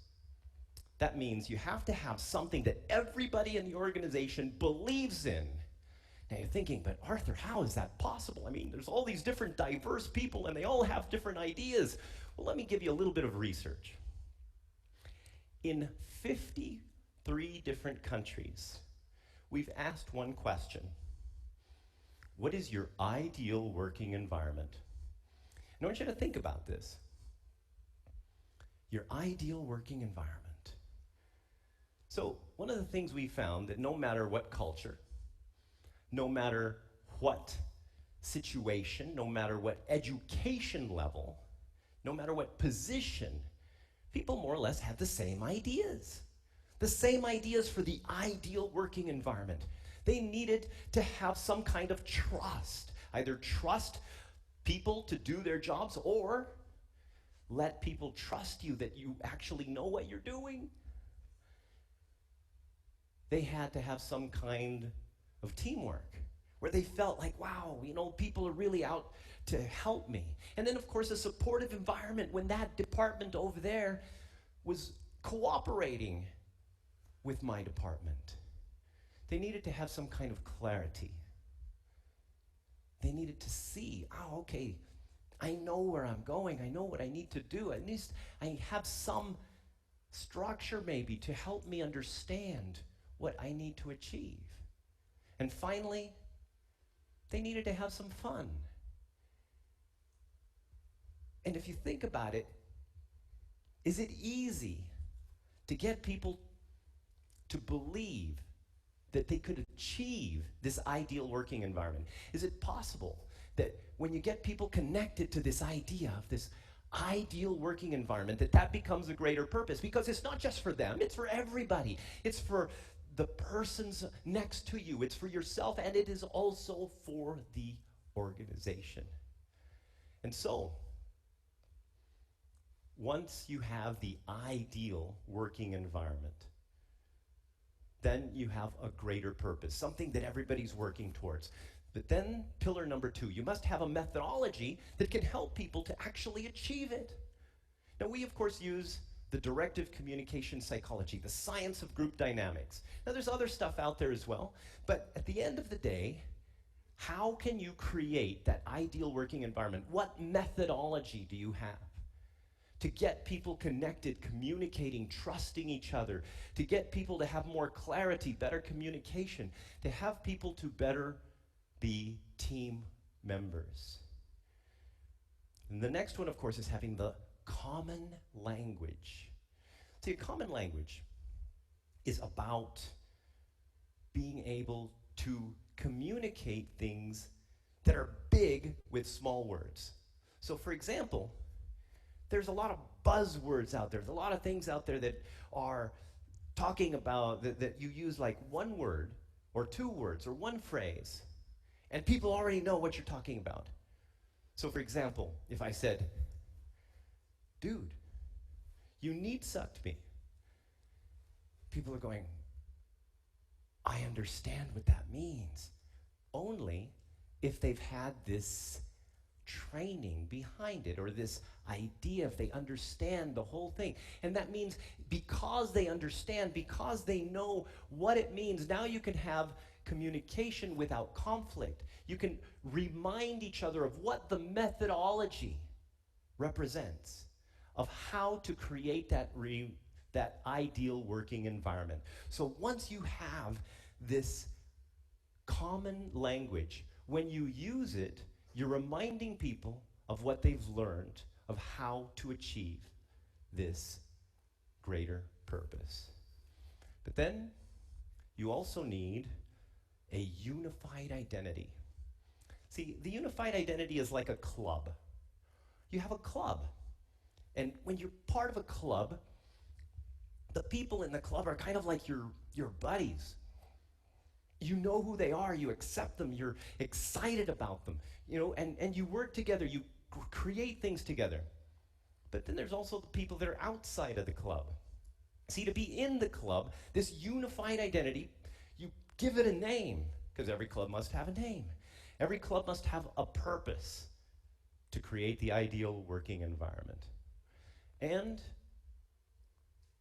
if people are not in the club, that means they're not really excited about your culture change. They're not excited about creating your ideal working environment. So there's two things you can do. You can just leave them aside and ignore them, or you can help them to join the club. And finally, the supportive environment. See, all of us want to change something in our lives. We want to improve something. Maybe sometimes we just say, well, I want to stop smoking, or maybe I want to stop always being late. And what happens is that within this club, within this group, you can trust each other. You can tell them, this is what I personally want to achieve. And the next time maybe you pull out a cigarette, the people around you say, hey, I thought you said you wanted to stop smoking. And you go, yeah, that's right, okay. And you have this environment of people that hold you accountable for the person that you want to become, not what the organization wants you to become. Because quite honestly, you have higher standards for yourself than most organizations do. And if we can get the people around us to help us achieve those, the organization benefits in the process. So, let me show you a graph really quick. When we start this process, there's a peak. Within 2 weeks, you can see very visible results. I mean, super visible results. I mean, people are excited. People are, like, wow, this is amazing. We're going to do great things. That's at the peak. That's after about 15 days. But after a while, after about 30 days, okay, this is where the adjustment comes. People start to say, okay, you know, here's like part of reality and here's how we can apply this. And they start to adjust. Now, after that, about 50 days, that's where they start to get the real confidence of how they're going to put it together. And finally, 80 days, it settles. And there's sustainability. But in order to achieve this, you have to measure every part of the way. And we've even developed an app for that as well. It's called Squadly, okay, with an I. And Squadly, see, the thing is that anytime you have any kind of measurement, oftentimes people have like annual reviews, and it just takes too long. Because you know how whenever you've achieved something, you don't want to wait. It's like, did I do it right? Did I do it wrong? You need to know now, because we're in the PFP era. So if you have an opportunity to give people feedback within 20 seconds, and then have that connected to an overall bigger picture of an entire year, you can see everything. And you're giving people feedback to see, okay, I'm doing this right. Wow, great, I got this award, great. Okay, and it's simple, and it's easy, and it helps you to maintain the behaviors that you as an organization, you as a group of people have created, have designed in order to achieve your ideal working environment. But requires measurement. Measure where you are when you start your organizational culture. Measure it after a month. See how you're doing. Compare it against the first time. And all along, identify the behaviors that the people have created for themselves, their guiding principles, in order to achieve this ideal working environment. Measuring the behaviors, not the KPIs. See, sometimes organizations focus on measuring the KPI and not the behavior that eventually gives the KPI. KPIs are way over here. Behaviors are here, here, here, here, here, here. So you know I'm doing it right. So when you go home today, when you go back to your jobs, I want you to think, how could you contribute to creating an ideal working environment? How could you contribute to just making people feel like they're more valuable in your organizations? Thank you.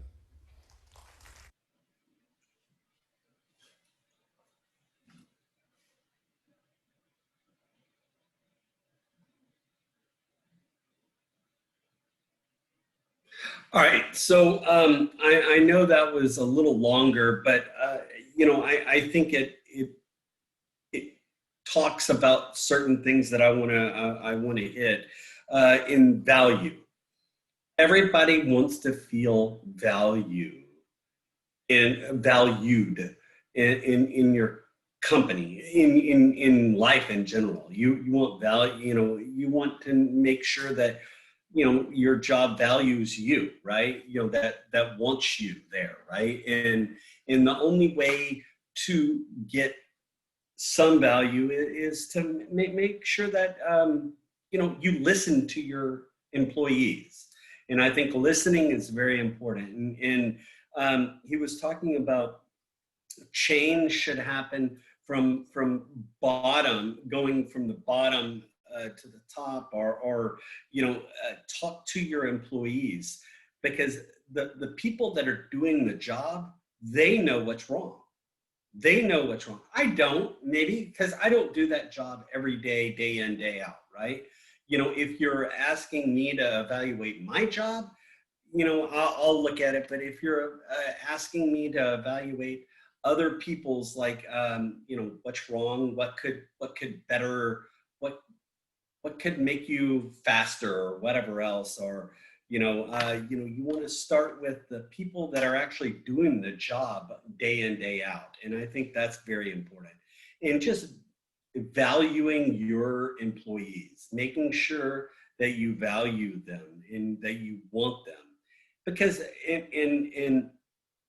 if you foster a good work environment, people want to be part of something People want to be a part of something. So, it's that club, it's that fostering a good they say club, but it could be a family unit. It could be whatever you feel to make your employees feel like they are valued and that I listen to them and that I want to hear them in all of that. That is the best way to keep retention, to keep people at your job. Because if people value what you believe, what you think, how you do things, then you're going to want to stay there. You're going to want to be there more. And you're going to work harder for them. You're going to go out of your way, to stay a little later to finish a project or whatever else. If your company values who you are and values your work. And the only way to do that is by, communicating with your employees, by finding out, by training them properly, by being a good manager, being, in all of these things. And this is something that you're going to be, this is kind of something you're going to learn, throughout. But I think, just treating your employees with respect, with, the respect that they deserve, I think is very important. And that goes a long way when you're dealing with your employees and just retention in general. But good training for sure. Also, hold on a second.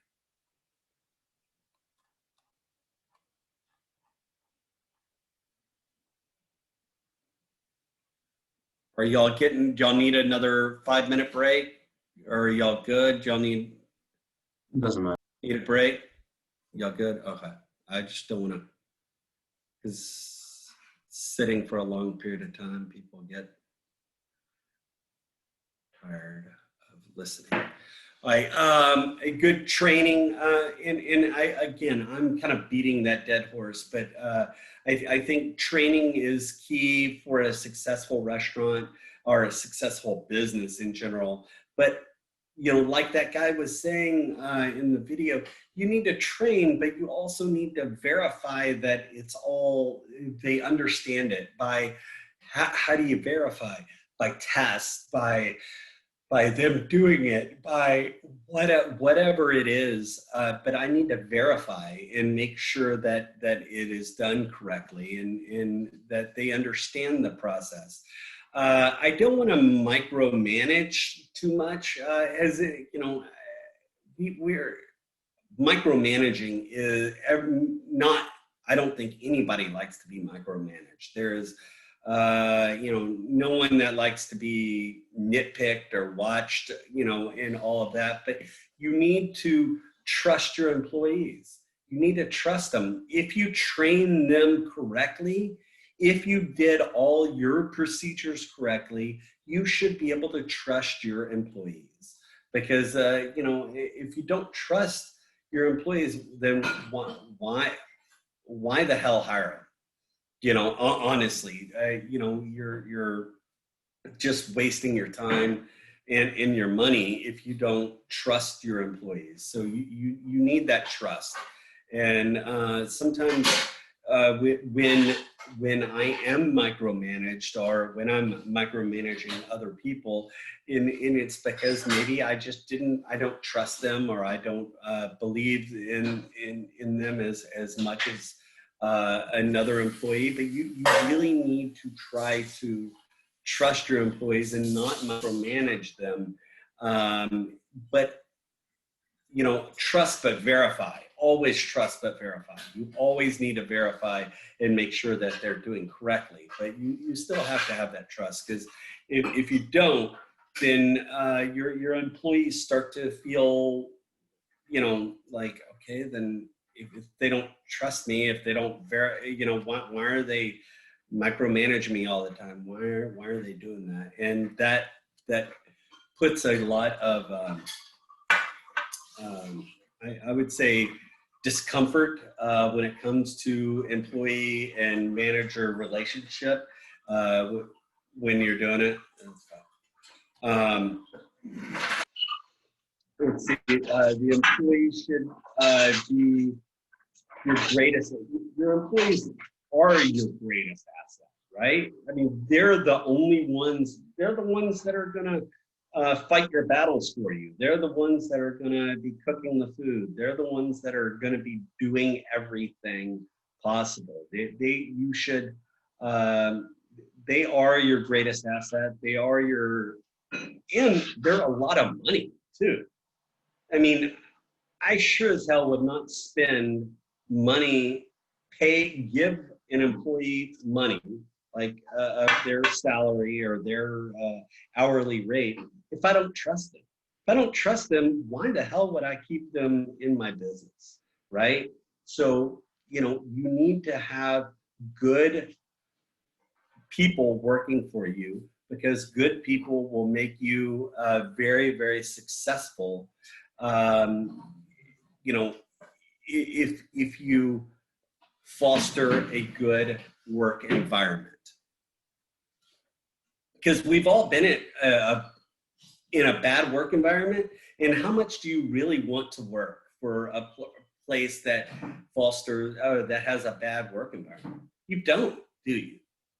No, you don't. You know, because you know, if it's, you know, it's not a good work environment, you're not going to work as hard.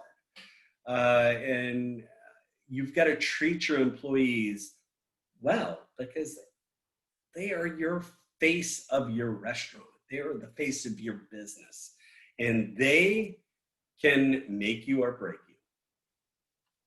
Always remember, let's see, not micromanaging, because micromanaging sucks. No one likes it. It gets a lot of stress in the work environment. So try not to micromanage.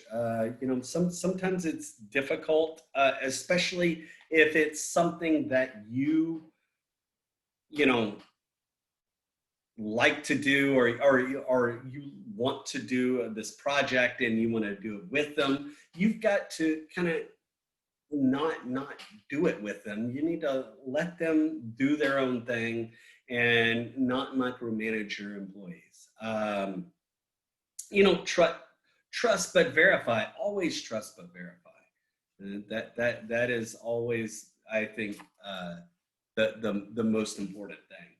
Micromanaging, like let's see, micromanaging levels the basically that you don't.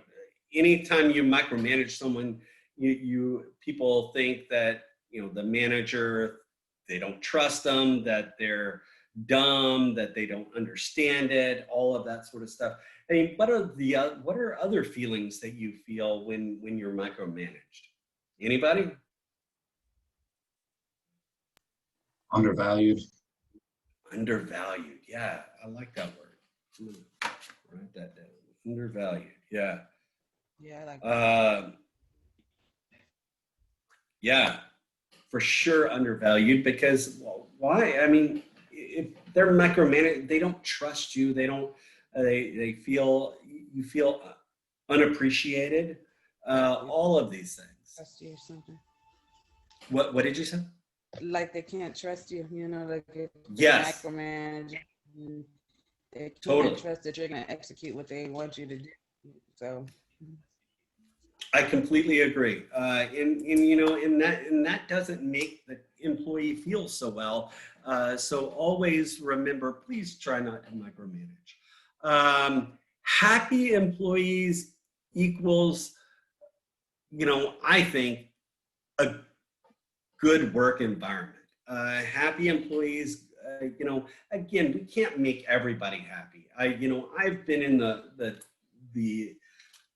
teaching field for a while, and I know that I'm gonna piss some people off. I'm gonna, some people aren't gonna like me, some people are gonna like me, and it is what it is. Happy employees are good employees, but I think, or my personal opinion when it comes to, you want to have no one wants to go into work with people in bad moods, because it bogs everybody down. I think happy employees are good employees, but and good workers.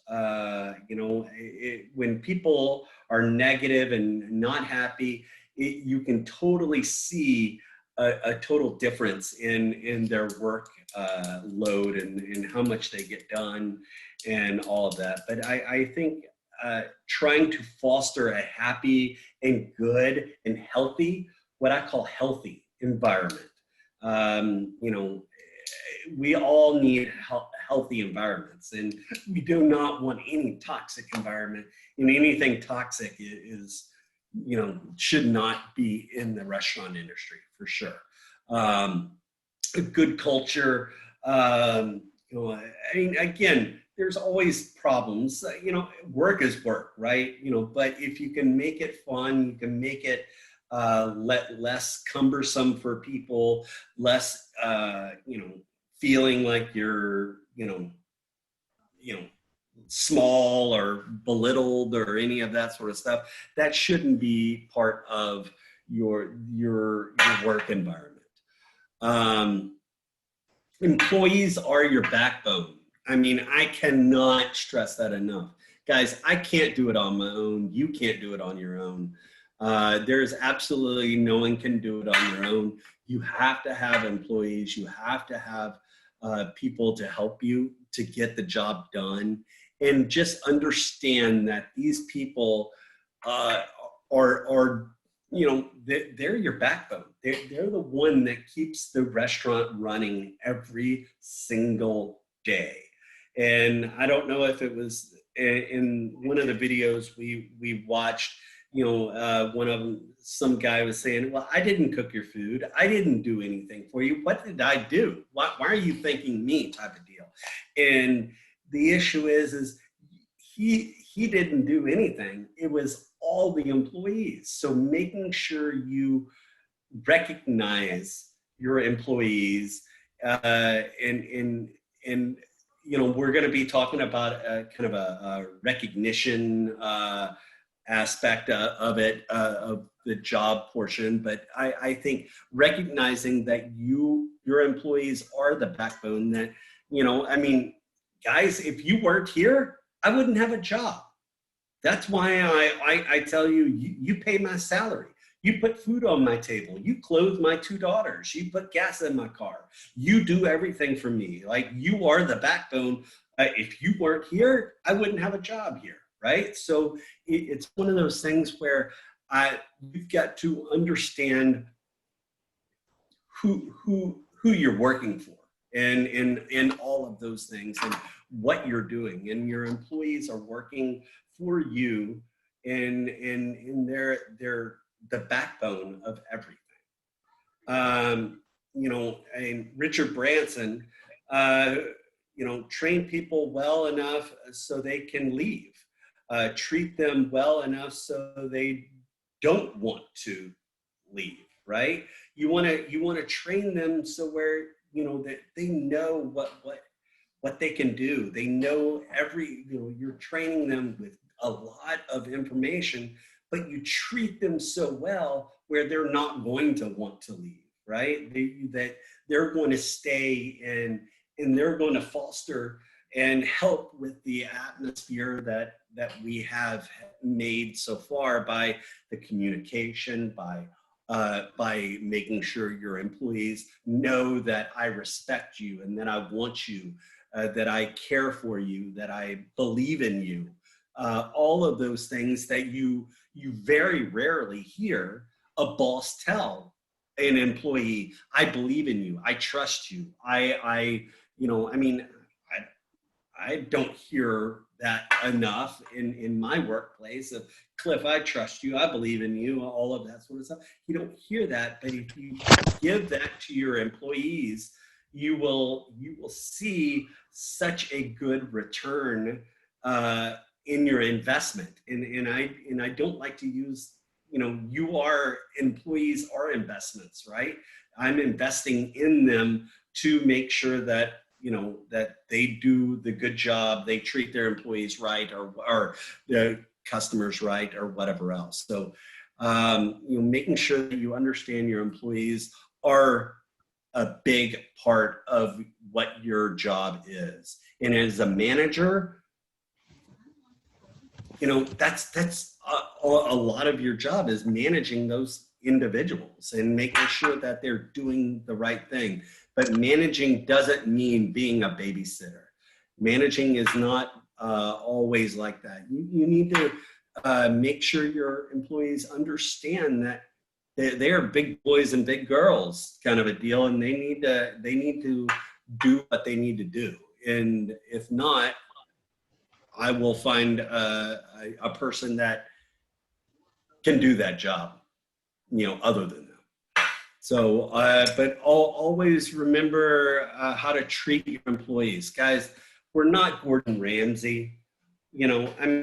Honestly, guys, could that ever happen in the real world? And that is no, because absolutely no one wants to be called a donkey, a jackass,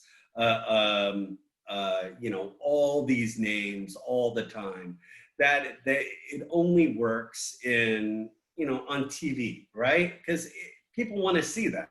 People want to see the train wreck, right? But in the real world, you're not getting a chef to put 2 pieces of bread on your head and call you a shit sandwich or something, whatever, like Gordon Ramsay does, so, so it's those little things of just treating your employees with the respect in that they deserve, because maybe this was back in the days. I mean, I when I first started getting in the restaurant industry, I was working for this French chef, and he was the meanest chef I've ever seen. I mean, he used to throw pots and pans at people, and all of that. I mean, he would yell and throw a pot at you or whatever else, and you're dodging pots and pans because he's pissed off or whatever else. I mean, that's old school, very old school way. We don't do that anymore in the industry, or you should not see that. And if you do, get the hell out of that place immediately. That is not a good place to be. You need to treat your people like they're part of your family, and that is, in a restaurant business, is one big family, dysfunctional family for sure. But let's see, you need to make sure people like the way, like their job, or do whatever it takes to help them, because people, everybody's got to have a job, or most people do, and you've got to love your job, because if you love your job, it's going to show in your work, right? It's going to show in your end product, and your end product is something that you don't get to see that all. You see it, but you don't see the smiles. You don't get the pat on the back as much, because you're in the back of the house, you're in the kitchen, right? But you're making experiences, you're making memories for everybody that you cook for. You're making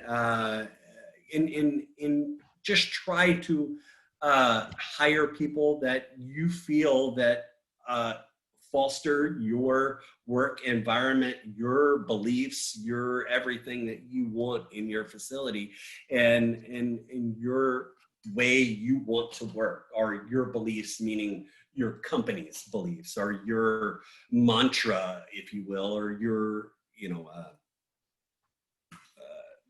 what is it? Just the way you want to run your business. Good training benefits. Basically, training is key. Train. If you don't train somebody, then how the hell are they going to know how to do it, right? How am I going to, if someone has never cleaned a deep fryer before, and I just say, hey, go clean this deep fryer right here with all the hot grease in it. If I don't train someone's going to get hurt. So I think it's important. Good training is a great benefit for your employees, and that will also keep from having as much turnover, because when you feel like you're not trained properly and it's kind of chaotic and you're feeling lost all the time, you're going to have a lot more turnover during that time.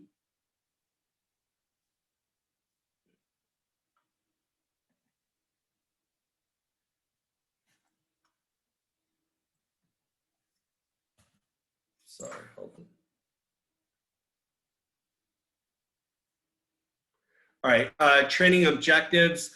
It should be, and again, I'm kind of beating a dead horse. Building a training program, you need to design it so where your employees know what you're doing. And honestly, training should never be this long. I mean, what is this? How long we've been in class already? Like 3 hours or so. And the issue is it should not ever be this long. The reason why is, even as an adult learner, I lose you, right? Your mind goes somewhere else or whatever else. And you need to make the trainings a little, short, sweet, to the point, bang, bang, bang.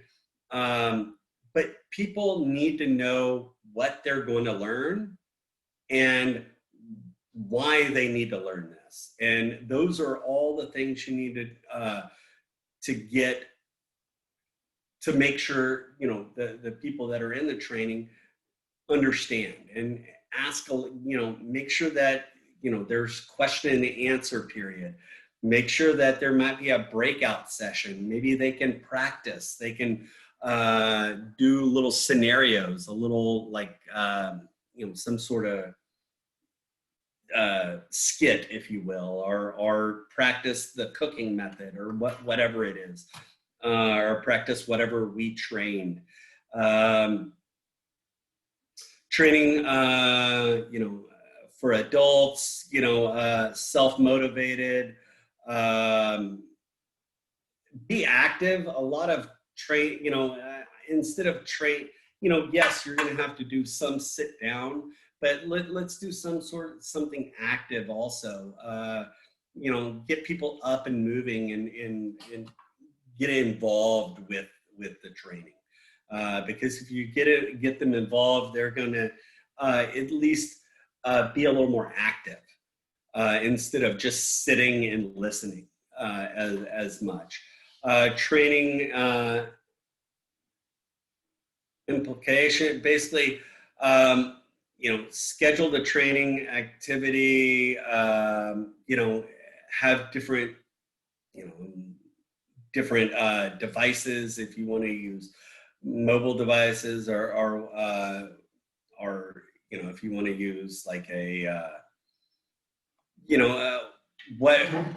whatever program you want to use, make sure it's in the proper size, make sure you have enough, you have everything ready for the training. You need to be ready for the training, because if you're just sitting there and you're just kind of, I don't have this, or let me go grab this, then the training is not as effective. And you also need to evaluate the training program. And it's very important to allow the participants to evaluate the training program and tell how was it a good, did I train you right? Did you understand it? Whatever else. And I need to evaluate the people that I'm training to make sure that they understood it by testing them or what have you. Employee feedback, get the feedback, get their, like I said, get them to evaluate the training session and let you know what maybe you could do better next or what have you. Let's see, now job aids. Now job aid helps, and this is something we kind of talked about earlier on today and I think yesterday, but job aids help you. It's a item or a thing that helps you do your job correctly or makes you be able to tell if your job is done correctly, or task to get a task done. It helps you get a task done. And here is like a picture of a job aid right here.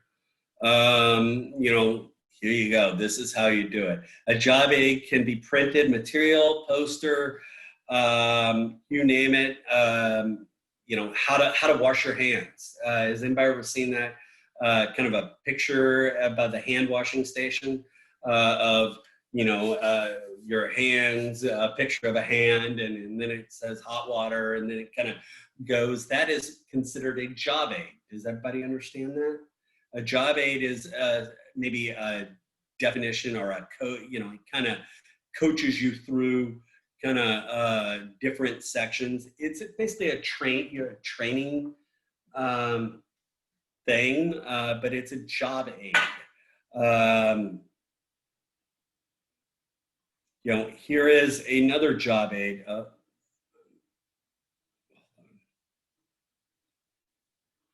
A job aid right here. This right here for cross contamination, like the cutting board, for raw meats, raw fish, cooking, salad, soup, whatever else. This tells you exactly what you need, kind of trains you, but that is considered a job aid. Does everybody understand what a job aid is? It is it can be written words, it could be pictures, it could be whatever else, but it is something that helps you identify or helps you with your job. For example, for here, you put the product in the box, or how to make a peanut butter and jelly sandwich. If I had a picture of a piece of bread and then a knife with whatever. I just want, those are job aids, things that help you get the job done. Okay. And so also that like your employees are on the same page, doing the same proper procedures, correct? Exactly. Okay, so for your homework for Monday, what I would like to see is I need you to make a job aid, create a job aid. And that could be on anything and everything. I mean, here's an example of how to make coffee in a French press, or how to make hollandaise sauce, or, how to start a car, how to change the oil, or whatever else. Just like, okay, for how to make coffee, get number one, get your coffee grounds, or number two, grind your coffee. Number three, have the hot water, pour the hot water in there, whatever else. But does it need to have pictures? It can, but it doesn't have to, as long as it can not have pictures, but it could be, this something like this, raw meat, red, I mean, you don't have to have this kind of cutting board kind of picture, but, you could have raw meat, red, I mean, just anything that can help you do a job, do a task, it's got to be from start to finish. Does that make sense? Everybody understand that? Yeah, that makes sense. Okay. It's just a step-by-step It explanation. is a on how to do step-by-step something. explanation on how to do something. And the Exactly. reason why we use pictures is because pictures speak louder than words sometimes. And sometimes people don't know English is not their first language. So, Okay, that makes sense. and that's one of the reasons why we use pictures, like for washing hands or whatever else.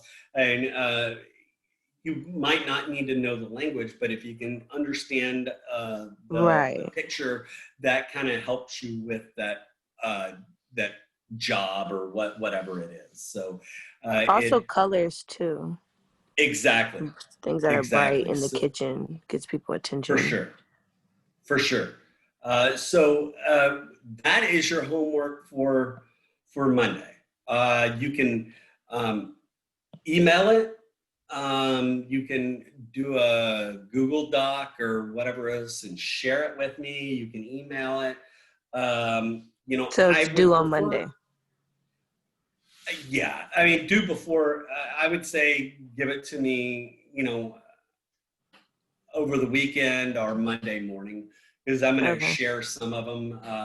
I'm going to put up some on the Zoom class on Monday and kind of talk about some of them.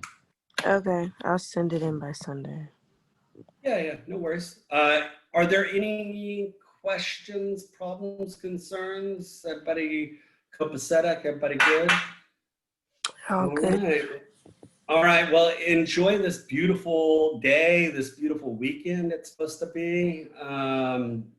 Anyway, y'all have a great weekend. I will see y'all Monday morning. Please remember Chef Robin, some of the administrative staff is going to be coming in at just talking to y'all and going and making sure that, just kind of saying hi and kind of giving y'all some information. And that'll be on Monday. And yesterday, I had some problem with the recording, so I could not record the class yesterday. So if you're trying to watch the class from yesterday, it did not record properly, so I don't have it up, but I fixed it today and it's getting taken care of. So I'll have the recording for today. But so Thursday we didn't have it. So anyway, have a great weekend. Be safe. Y'all have a great day. Bye, guys. You as well, Chef. All right, y'all have a good one. Hey, Chef, can I ask you a question? Yeah, Can you what's let up? me know if- Could you say you wanted to ask me a question? Can you? I'm sorry. Yeah. Can you make sure that you received everything for me, like all my knowledge checks and stuff? I can. Hold on one second. Let me I'm losing look. connection again. Oh, okay.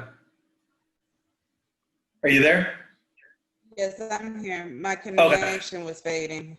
Okay, yeah, no worries. I will look. Do you want me to look now, or do you want me to just email you? Hold on. Okay, you can just email me.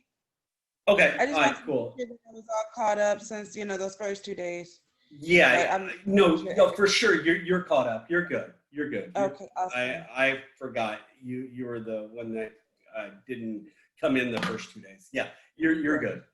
Okay, Yeah. awesome. Thank you. Yeah, not a problem. Have a great day. Have a great weekend. Hey, Chef. Yes. Sorry to keep bothering you. I know you probably Oh, want I don't. I'm for the my wife's benefit gone, of the like kids pretty much all of the people in this class. I know that a lot of us are having issues with that one automated systems check. I did all my checks, but for some reason I don't have a green check mark either. I went and checked. Automated systems, and I'm gonna look at that today and make sure that and figure that out. But if it's possible, is it possible to either send us an email or give us a notification on like the dashboard so that those of us that maybe are missing something, we all know, because I know it's due today by midnight. Oh yeah. I'll let you know. I'll find out here. I mean, it's not really. I mean, Because I know that's something that like affects the whole class. So for like yeah. whatever. Yeah, totally. I will make sure. I will look at that. I have not looked at it yet, but I will look at it today, and I will probably try to put an announcement or email everybody about that. And it was called what? What was that? I think it was like automated systems or something like that. It was under the first module, like I want to say last one. Okay, I'll look at it when we're off, and I'll send an email out to everybody. All right, thank you, Chef. Cool. Hey, you have a great weekend. Be safe. You too, Chef. All right. Anybody else have any questions? All right. Bye, guys. All right.